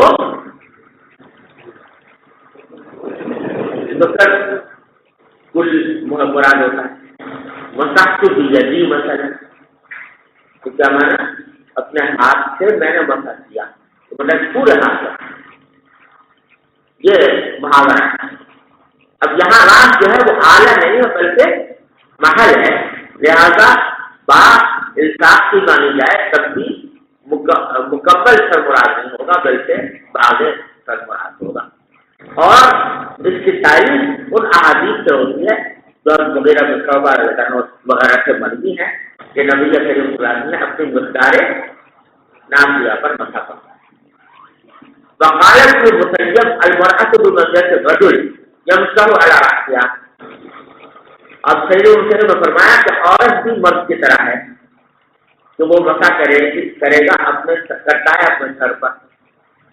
اس سے تردید کر رہے ہیں امام احمد بن حنبل رحمۃ اللہ علیہ کی یا امام مالک کے قول کی، جس میں یہ کہا گیا ہے کہ مرد میں اور عورت میں فرق ہے۔ مرد کے لیے تو استیعاب ضروری ہے سر کا، اور عورت کے لیے استیعاب ضروری نہیں ہے بلکہ 3 انگوش سے 4 انگوش کافی ہے۔ یہ قول ایک امام مالک کی طرف بھی منسوب ہے، شاید امام احمد بن حنبل کی طرف بھی منسوب ہے۔ امام مالک وہ تو امام بخاری اس سے ان کا قول نقل کر کے صحیح مسلم کا اس کی تردید کر رہے ہیں کہ عورت میں اور مرد میں کوئی فرق نہیں ہے، جتنا مسح مرد کو کرنا ہے اتنا ہی عورت کو بھی کرنا ہے۔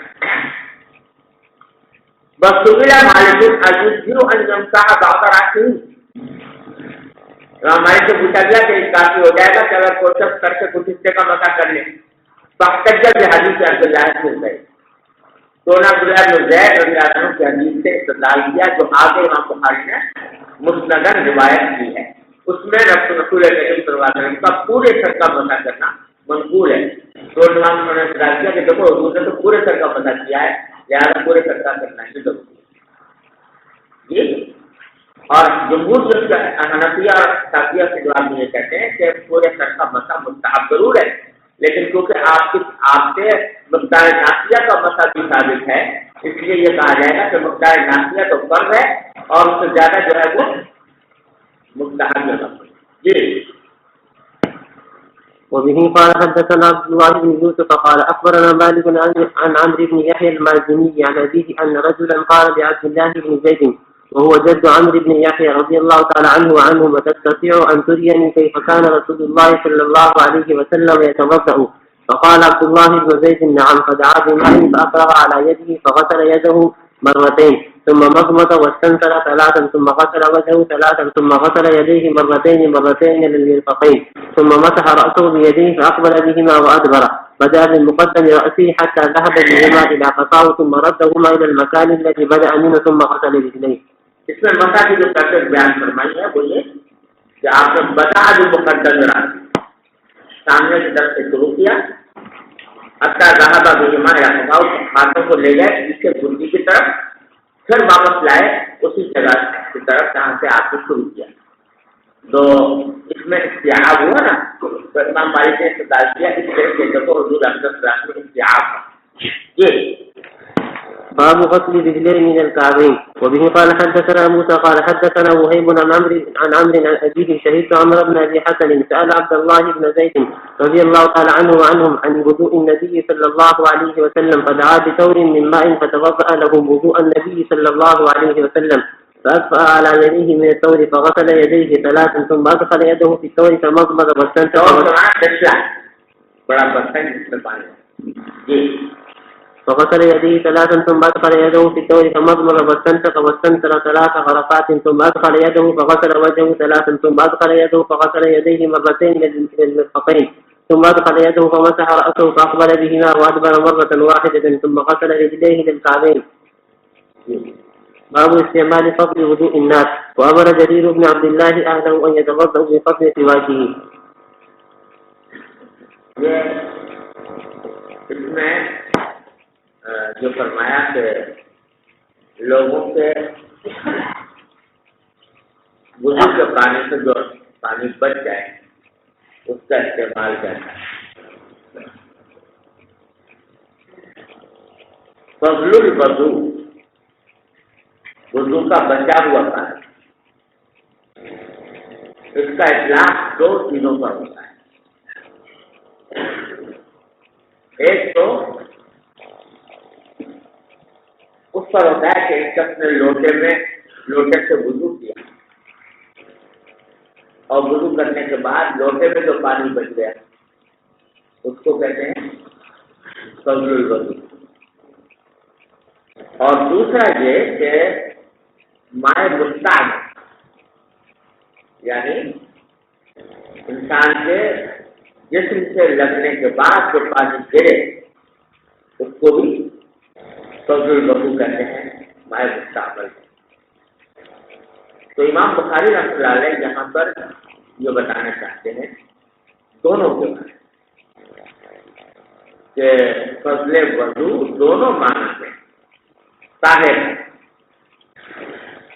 مائع مستعمل بھی طاہر ہے اور جو لوٹے میں بچا ہوا پانی ہے وہ بھی طاہر ہے۔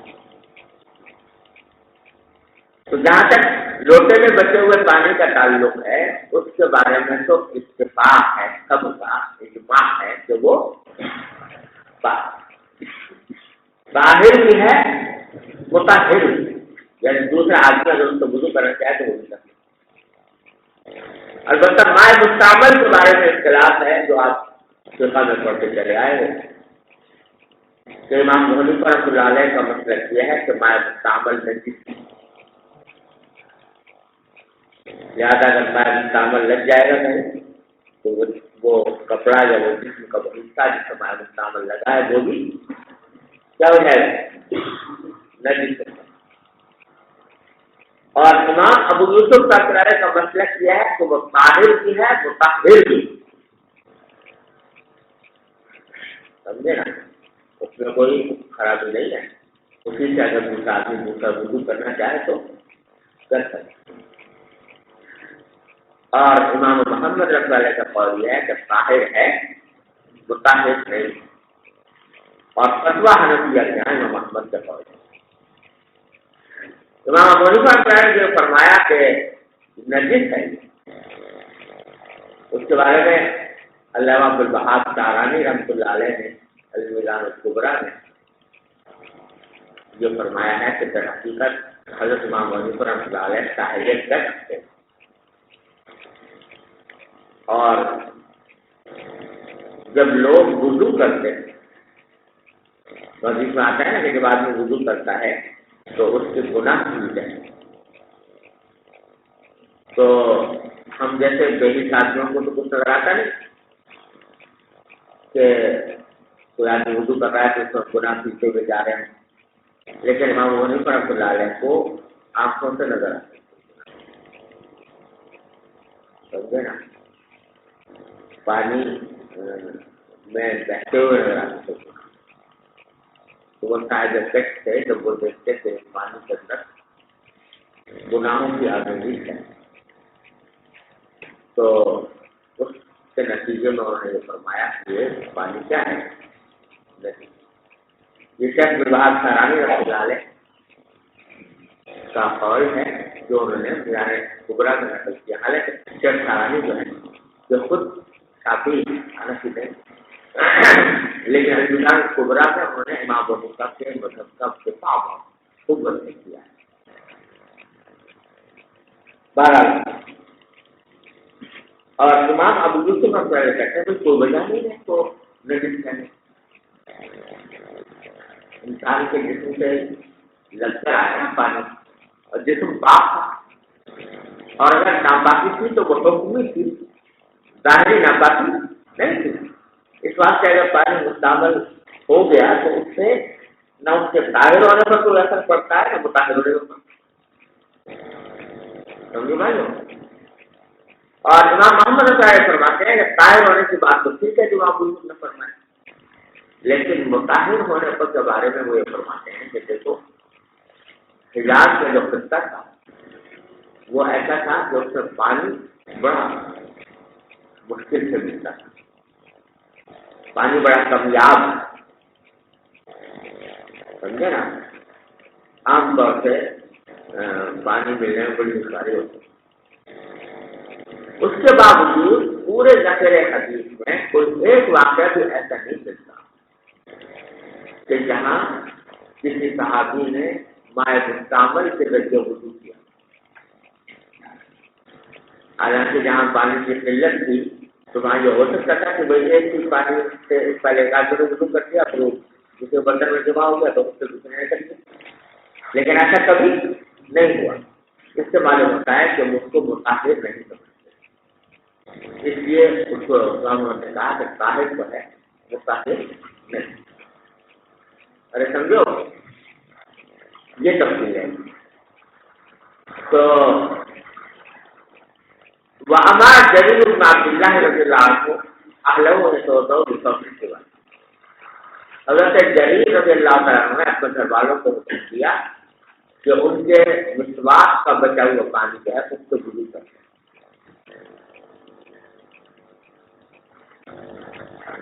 یعنی حضرت جریر نے مسواک بھی پہلے اور مسواک کر کے مسواک ڈال دیے اس پانی میں، سمجھے نا. تو مسواک پر جو پانی لگا ہوا تھا پہلے سے وہ مائع مستعمل تھا، اور پھر ڈال دیا انہوں نے دوسرے پانی میں، اور پھر کہا لوگوں سے تو وضو کرو. تو اس سے معلوم ہوا کہ مائع مستعمل نجس نہیں ہوتا. اگر نجس ہوتا تو وہ اس پانی کو بھی نجس کرتا. ارے سمجھے نا. اور امام محمد کے قول کے مطابق اگر سے مطابق نہیں ہوتا لیکن یہ کا جو مستعمل کا مسواک کے ساتھ لگا وہ بہت تھوڑا تھا اور زیادہ تر پانی مائع مطلق تھا، لہٰذا اس کے مل جانے سے اس کے مطالعے ہونے پر کوئی اثر نہیں پڑا. چلیے وبه قال حدثنا آدم قال حدثنا شعبة قال حدثنا الحكم قال سمعت أبا جحيفة رضي الله تعالى عنه وعنه يقول خرج علينا النبي صلى الله عليه وسلم بالحاجرة فأتي بوضوء فتوضأ فجعل الناس يأخذون من فضل وضوئه فيتمسحون به فصلى النبي صلى الله عليه وسلم الظهر ركعتين والعصر ركعتين وبين يديه عنزة. وقال ابو موسى عن النبي صلى الله عليه وسلم بقدح فيه ماء فغسل يديه ووجهه فيه ومد فيه ثم قال له اشربا منه وافرغا على وجوهكما ونحوركما. یہاں آپ کہتے ہیں کہ اس میں مذکور ہے کہ جعل الناس یاخذون من فضل الوضوء فیتمسحون. رسول اللہ صلی اللہ علیہ وسلم کے وضو کے بچے اور پانی سے وہ لوگ لیتے تھے اور اپنے جسم پر ملتے تھے. تو یہ یہاں پر فضل وضو سے مراد آپ کا مستعمل کا، تو اس سے آپ بخاری سے بات کر رہے ہیں ہمارا مستعمل کی طہارت پر. نبی کریم صلی اللہ علیہ وسلم کا تو کسی کے بارے میں تصور بھی نہیں ہو سکتا کہ وہ آپ کے کا مایا مستعمل پرانا کرے، کوئی نجاست کا تصور بھی نہیں کر سکتا. تو وہ بلکہ محمد کے قول کے مطابق بھی وہ طاہر بھی ہے، مطاہر بھی ہے. اس سے بڑی طاقت کیا ہوگی کہ انسان کو آگر کا بچا ہوا پانی مل جائے. جی. وبه قال حدثنا علي بن عبد الله قال حدثنا يعقوب بن ابراهيم بن سعد قال حدثنا ابي عن صالح عن ابن شهاب قال اخبرني محمود بن الربيع وهو رضي الله تعالى عنه وهو الذي مد رسول الله صلى الله عليه وسلم في وجهه وهو غلام من دينهم. وقال عروة للنسب وغيره يصدق كل واحد منهما صاحبه. وإذا توضأ النبي صلى الله عليه وسلم كادوا يقتتلون على وجهه. یہ آخری جملہ جو ہے یہ غزوہ حدیبیہ کا واقعہ ہے. وقال عروہ عن الزبیر وغیرہ، عروہ بن زبیر نے بہت طویل حدیث ہے یہ غزوہ حدیبیہ سے متعلق جو آگے انشاءاللہ کتاب الشروط میں آئے گی. تو وہاں یہ ہے کہ اس میں یہ بتلایا ہے کہ سہیل بن عمرو نے بھی بات کہی کہ جب نے عروہ بن مسعود نے جا کر لوگوں سے بتایا تھا کہ رات وضع النبی صلی اللہ علیہ وسلم جب آپ وضو فرماتے ہیں تو قادو یقتتلون علی وضو، تو اتنا آپس میں سینہ جبتی ہوتی ہے دوسرے بچے کو پانی پر کیا کرتا ہے جیسے ابھی لڑ پڑے گی. یعنی ہر ایک چاہتا ہے کہ آپ کا بچا ہوا پانی مل جائے اور میں اس سے کپڑ اٹھا جاتا ہوں. جی. باب. وبه قال حدثنا عبد الرحمن بن يونس قال حدثنا حاتم بن اسماعيل عن الجعد قال سمعت السائب بن يزيد يقول سمعت السائب بن يزيد رضي الله تعالى عنه يقول ذهبت بي خالتي الى النبي صلى الله عليه وسلم فقالت يا رسول الله ان ابن اختي وقع، فمسح راسي ودعاني بالبركه ثم توضا فشربت من وضوئه ثم قمت خلف ظهره فنظرت الى خاتم النبوه بين كتفيه مثل زر الحجله. اگر صاحب کو یزید رضی اللہ عنہ فرماتے ہیں کہ میری خالہ مجھے نبی کریم صلی اللہ علیہ وسلم کے پاس لے گئے اور جا کر عرض کیا کہ رسول اللہ ان ابن اختی وقع،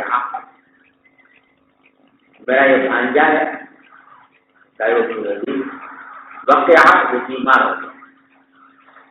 وقع یقع وقعت اس کے معنی ہوتے ہیں بیمار ہو جاتا، جسے تکلیف میں مبتلا ہو جاتا. تو واقعہ اگر پڑھیں گے تو یہ ماضی کا سیغہ ہے، اور اگر واقعہ پڑھیں گے لب نہ اس کی واقعہ تو سیغہ حکمت ہے. اس کے معنی کیا ہوں گے؟ بیمار. فمسح رأسی، آپ نے میرے سر پر ہاتھ پھیرا اور دعا بالبرکہ، برکت کی دعا دی. ثم توضأ، آپ کا وضو فرمایا تو شریف کو میں نے آپ کے بچے ہوئے پانی سے کو کیا. ثم قمت خلف ظهره، پھر آپ کی خود مبارک کے پیچھے میں کھڑا ہوا. ونظرت الى ختم النبوة، میرے خاتم نبوت مجھے نظر آئی. بین کتفی، آپ کے دونوں کندھوں کے درمیان مثل زر الحجلہ، جیسے ساختہ کا انڈا. زر کے معنی دو، جس کے معنی انڈا اور حجلہ کے معنی ساختہ یا چکور. ساختہ تو یا چکور ہو گئی. تو جیسے چکور کا انڈا جتنا بڑا ہوتا ہے اس کی اس طرح میں نے آپ کے دونوں کندھوں مبارک کے درمیان خاتم نبوت کو. اور دوسرے تفسیر والوں نے یہ کہ زر کا معنی ہے بٹن، بٹن، اور حجرہ کہتے ہیں بالٹی. پالکی جانتے ہو جانتے ہو؟ جس میں پہلے عورتوں کو بٹھایا کرتے تھے اور بعض اوقات بادشاہ وغیرہ بھی کچھ پالکی میں بیٹھ کے جایا کرتے ہیں. پردہ پڑا ہوتا ہے اس کے اوپر. اس پردے کے اندر بٹن لگے ہوتے ہیں موٹے موٹے، جو پردے دونوں پردوں کو آپس میں ملا کر ملانے کے لیے استعمال ہوتا ہے.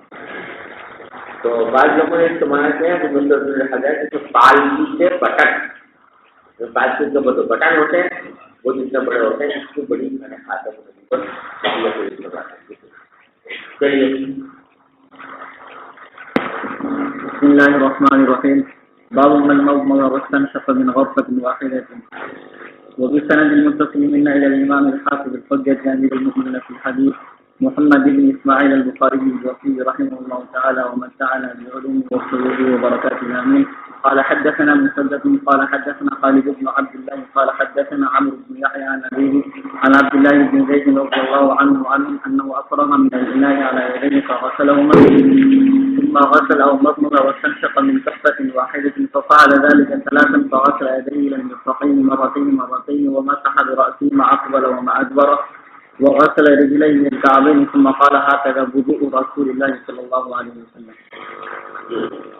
باب مسح رأس مرة. وبه قال حدثنا سليمان بن حرب قال حدثنا وهيب قال حدثنا عمرو بن يحيى عن أبيه قال شهدت عمرو بن أبي حسن سأل عبد الله بن زيد عن وضوء النبي صلى الله عليه وسلم فدعا بثور من ماء فتوضأ له فكفأه على يديه فغسلهما ثلاثا ثم أدخل يده في الإناء فمضمض واستنشق واستنثر ثلاثا بثلاث غرفات من ماء ثم أدخل يده في الإناء فغسل وجهه ثلاثا ثم أدخل يده في الإناء فغسل يديه للمرفقين مرتين ثم أدخل يده في الإناء فمسح برأسه فأقبل بيده وأدبر بها ثم أدخل يده في الإناء فغسل رجليه. وبه قال حدثنا موسى قال حدثنا وهيب وقال مسح برأسه مرة.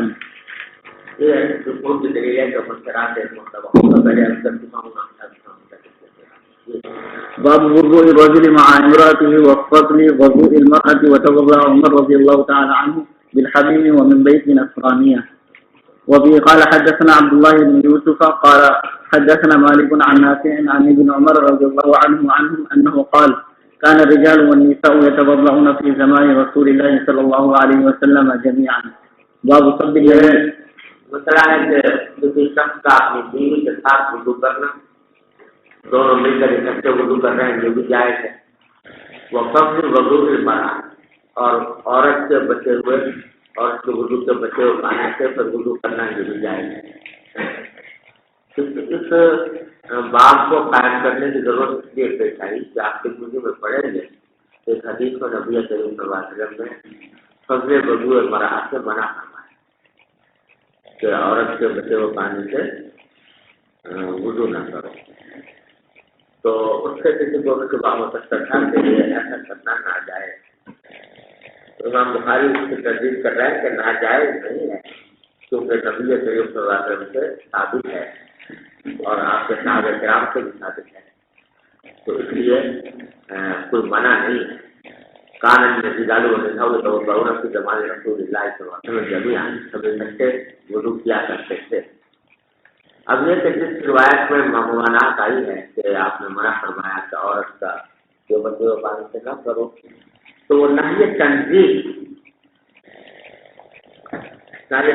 کا معنی یہ کہ بیوی کے بچے ہوئے پانی سے آپ وضو کرے گا تو بعض لوگوں نے کہا اس کو اس لیے روکا کہ اس میں شہوانی خیالات وغیرہ آنے کا امکان جو اس وضو کی حالت میں پسندیدہ نہیں. سمجھے نا؟ بعد نے کہا کہ یہ اس وجہ سے منع کیا گیا ہے کہ اس میں عورت مرد کے تعلقات کو خراب ہونے کا اندیشہ ہے.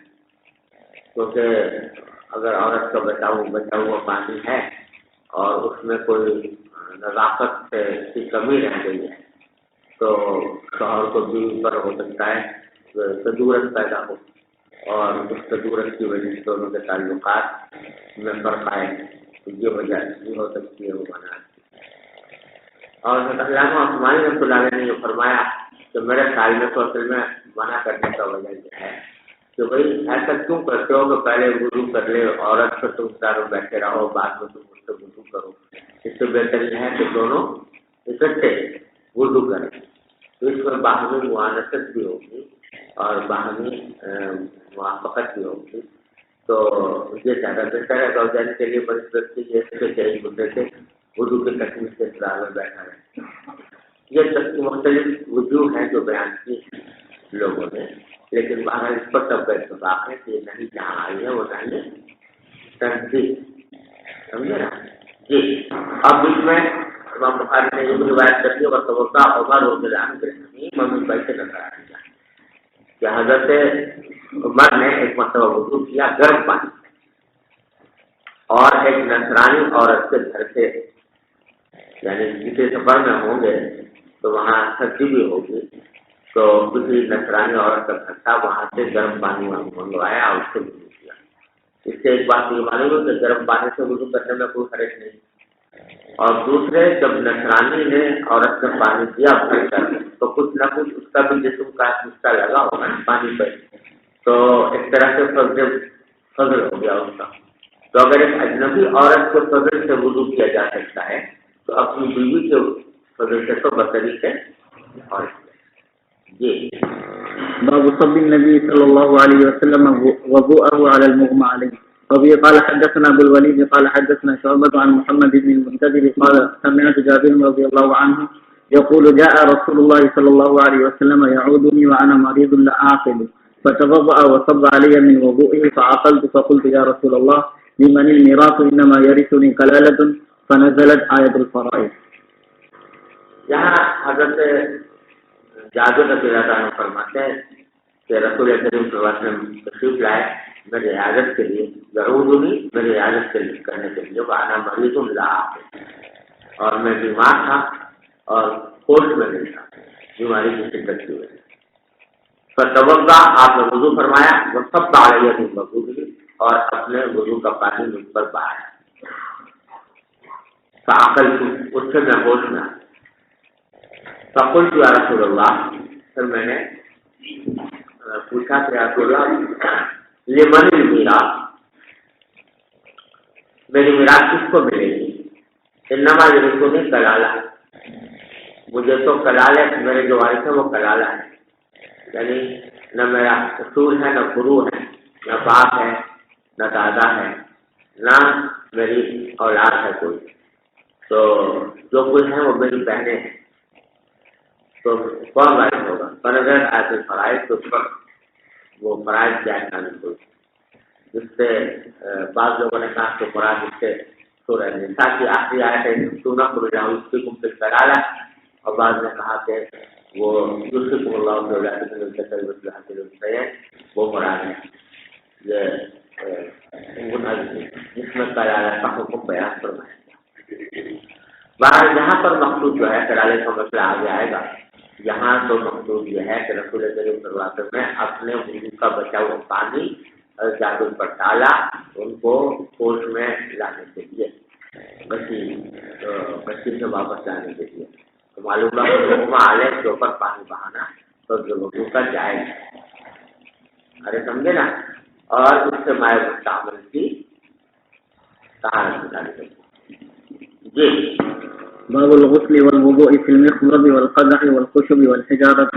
وبه قال حدثنا عبد الله بن جو ہے بتانا چاہتے ہیں کہ غسل اور وضو کے مختلف برتن ہو سکتے ہیں، ہر برتن کے اندر پانی استعمال کر کے کوئی حرج نہیں اس میں، تو کہتے ہیں یہ مخضب تو کہتے ہیں کچلے کو، اور قدح پیالے کو کہتے ہیں، عام طور سے لکڑی کا بنا ہوتا ہے، اور کہتے ہیں چاہے لکڑی کا بناؤ یا پتھر کا بناؤ، ہر قسم کے برتنوں میں پانی رکھ کر اس سے وضو یا غسل کیا جائے جی۔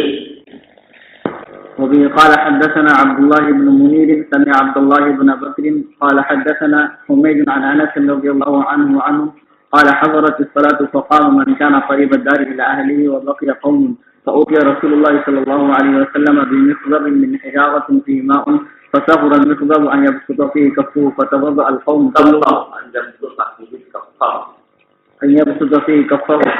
القوم كلهم قلنا كم كنتم قال 80 وزيادة. اللہ تعالیٰ فرماتے ہیں کہ ایک مرتبہ نماز کا وقت آ گیا تو جن لوگوں کا گھر اپنے گھر والوں کے قریب تھا وہ تو اٹھ کے چلے گئے گھر میں، وہ باقی قوم کچھ لوگ باقی رہ گئے. تو رسول کریم صلی اللہ علیہ وسلم کے پاس ایک چٹلا لایا گیا پتھروں کا جس میں پانی تھا. تو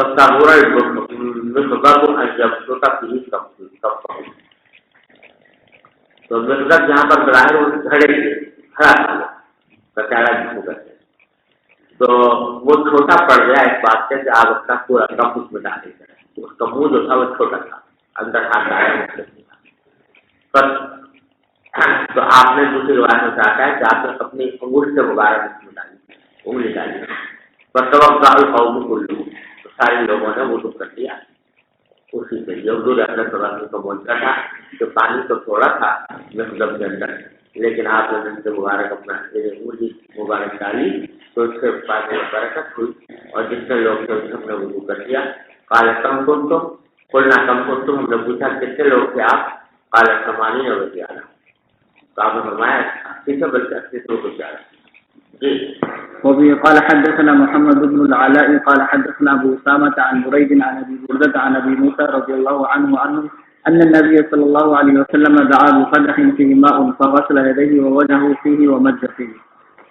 وبه قال حدثنا احمد بن يونس قال حدثنا عبد العزيز بن ابي سلمة قال حدثنا عمرو بن يحيى عن ابيه عن عبد الله بن زيد رضي الله عنه قال اتى رسول الله صلى الله عليه وسلم فاخرجنا له ماء في ثور من صفر فتوضأ فغسل وجهه ثلاثا ويديه مرتين ومسح برأسه فأقبل به وأدبر وغسل رجليه. وبه قال حدثنا أبو اليمان قال أخبرنا شعيب عن الزهري قال أخبرني عبيد الله بن عبد الله بن عتبة أن عائشة رضي الله عنها قالت لما ثقل النبي صلى الله عليه وسلم واشتد به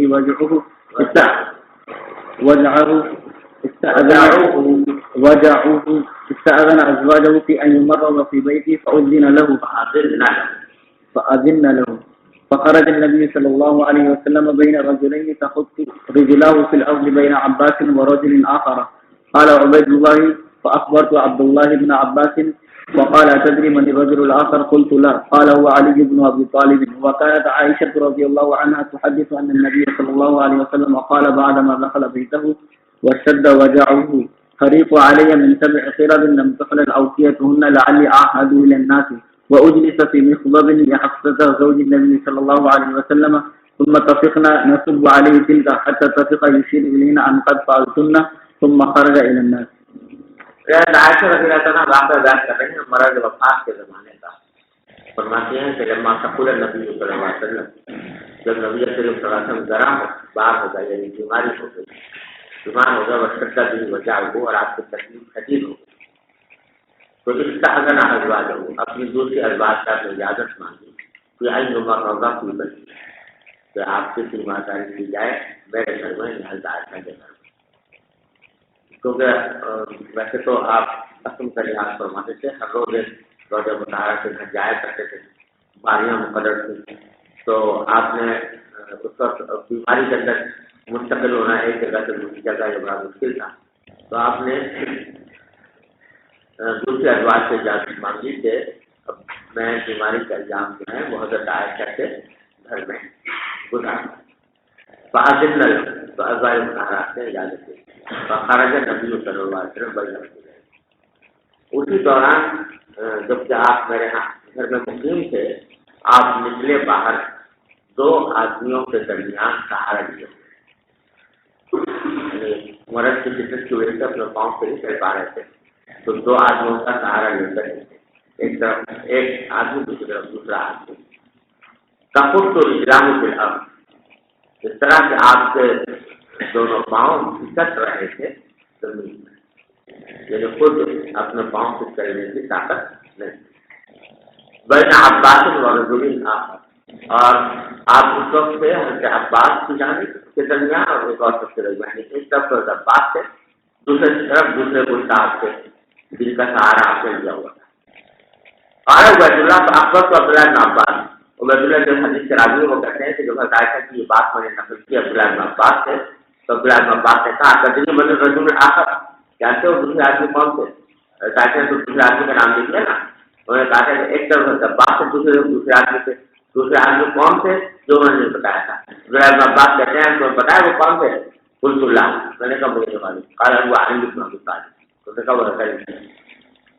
اب حضرت علی تو تھے, اب یا تو ہدایت کو یاد نہیں رہا دوسرے آدمی کون تھا, اس بات سے نام دے دیا, یا تو تھا لیکن حضرت علی کے ساتھ تھوڑی چشمک تھی نا, ہدایت کی اس بات سے نام لینا پسند نہ کیا ہو. اللہ وکانت عائشہ تحدث, اور عائشہ یہ بھی سنایا کرتی تھی ان نبی صلی اللہ علیہ وسلم قال بعد ما دخل بیته فسلم جاؤ, جب آپ داخل ہوئے آپ عائشہ کے گھر میں اور آپ کو سب صحیح ہو گیا تو آپ نے فرمایا تھا کہ حریقو علیہ بالصبر تیرا, میرے اوپر پانی بہاؤ.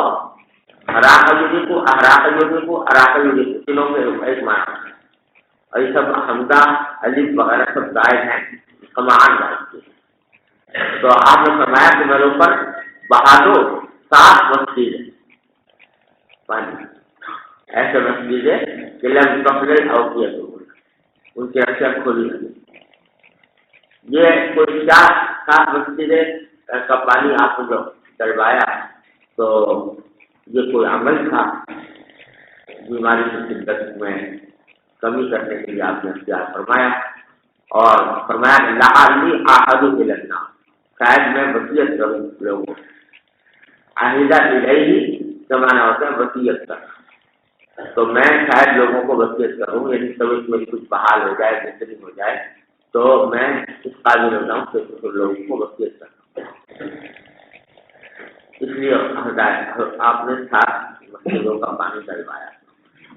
وہ جیسا بھی مسلم, اور آپ کو بتایا گیا کہ مسلم میں جو ہفتہ کا تھا جو نبی صلی اللہ علیہ وسلم تمنا کتنا خود بارے حاصل کا, ہم وہ 7 مسجد جو جمع کیے تھے وہ آپ کے اوپر بہانے لگے.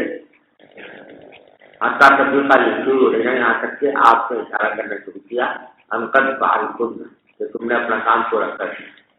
تم نہ کھانے لینا, پھر لوگوں میں جو لے گئے, اور جو خطبہ دیا وہ مجبور ہے آگے بھی انشاءاللہ آئے گا کتاب مواد. اللہ تعالیٰ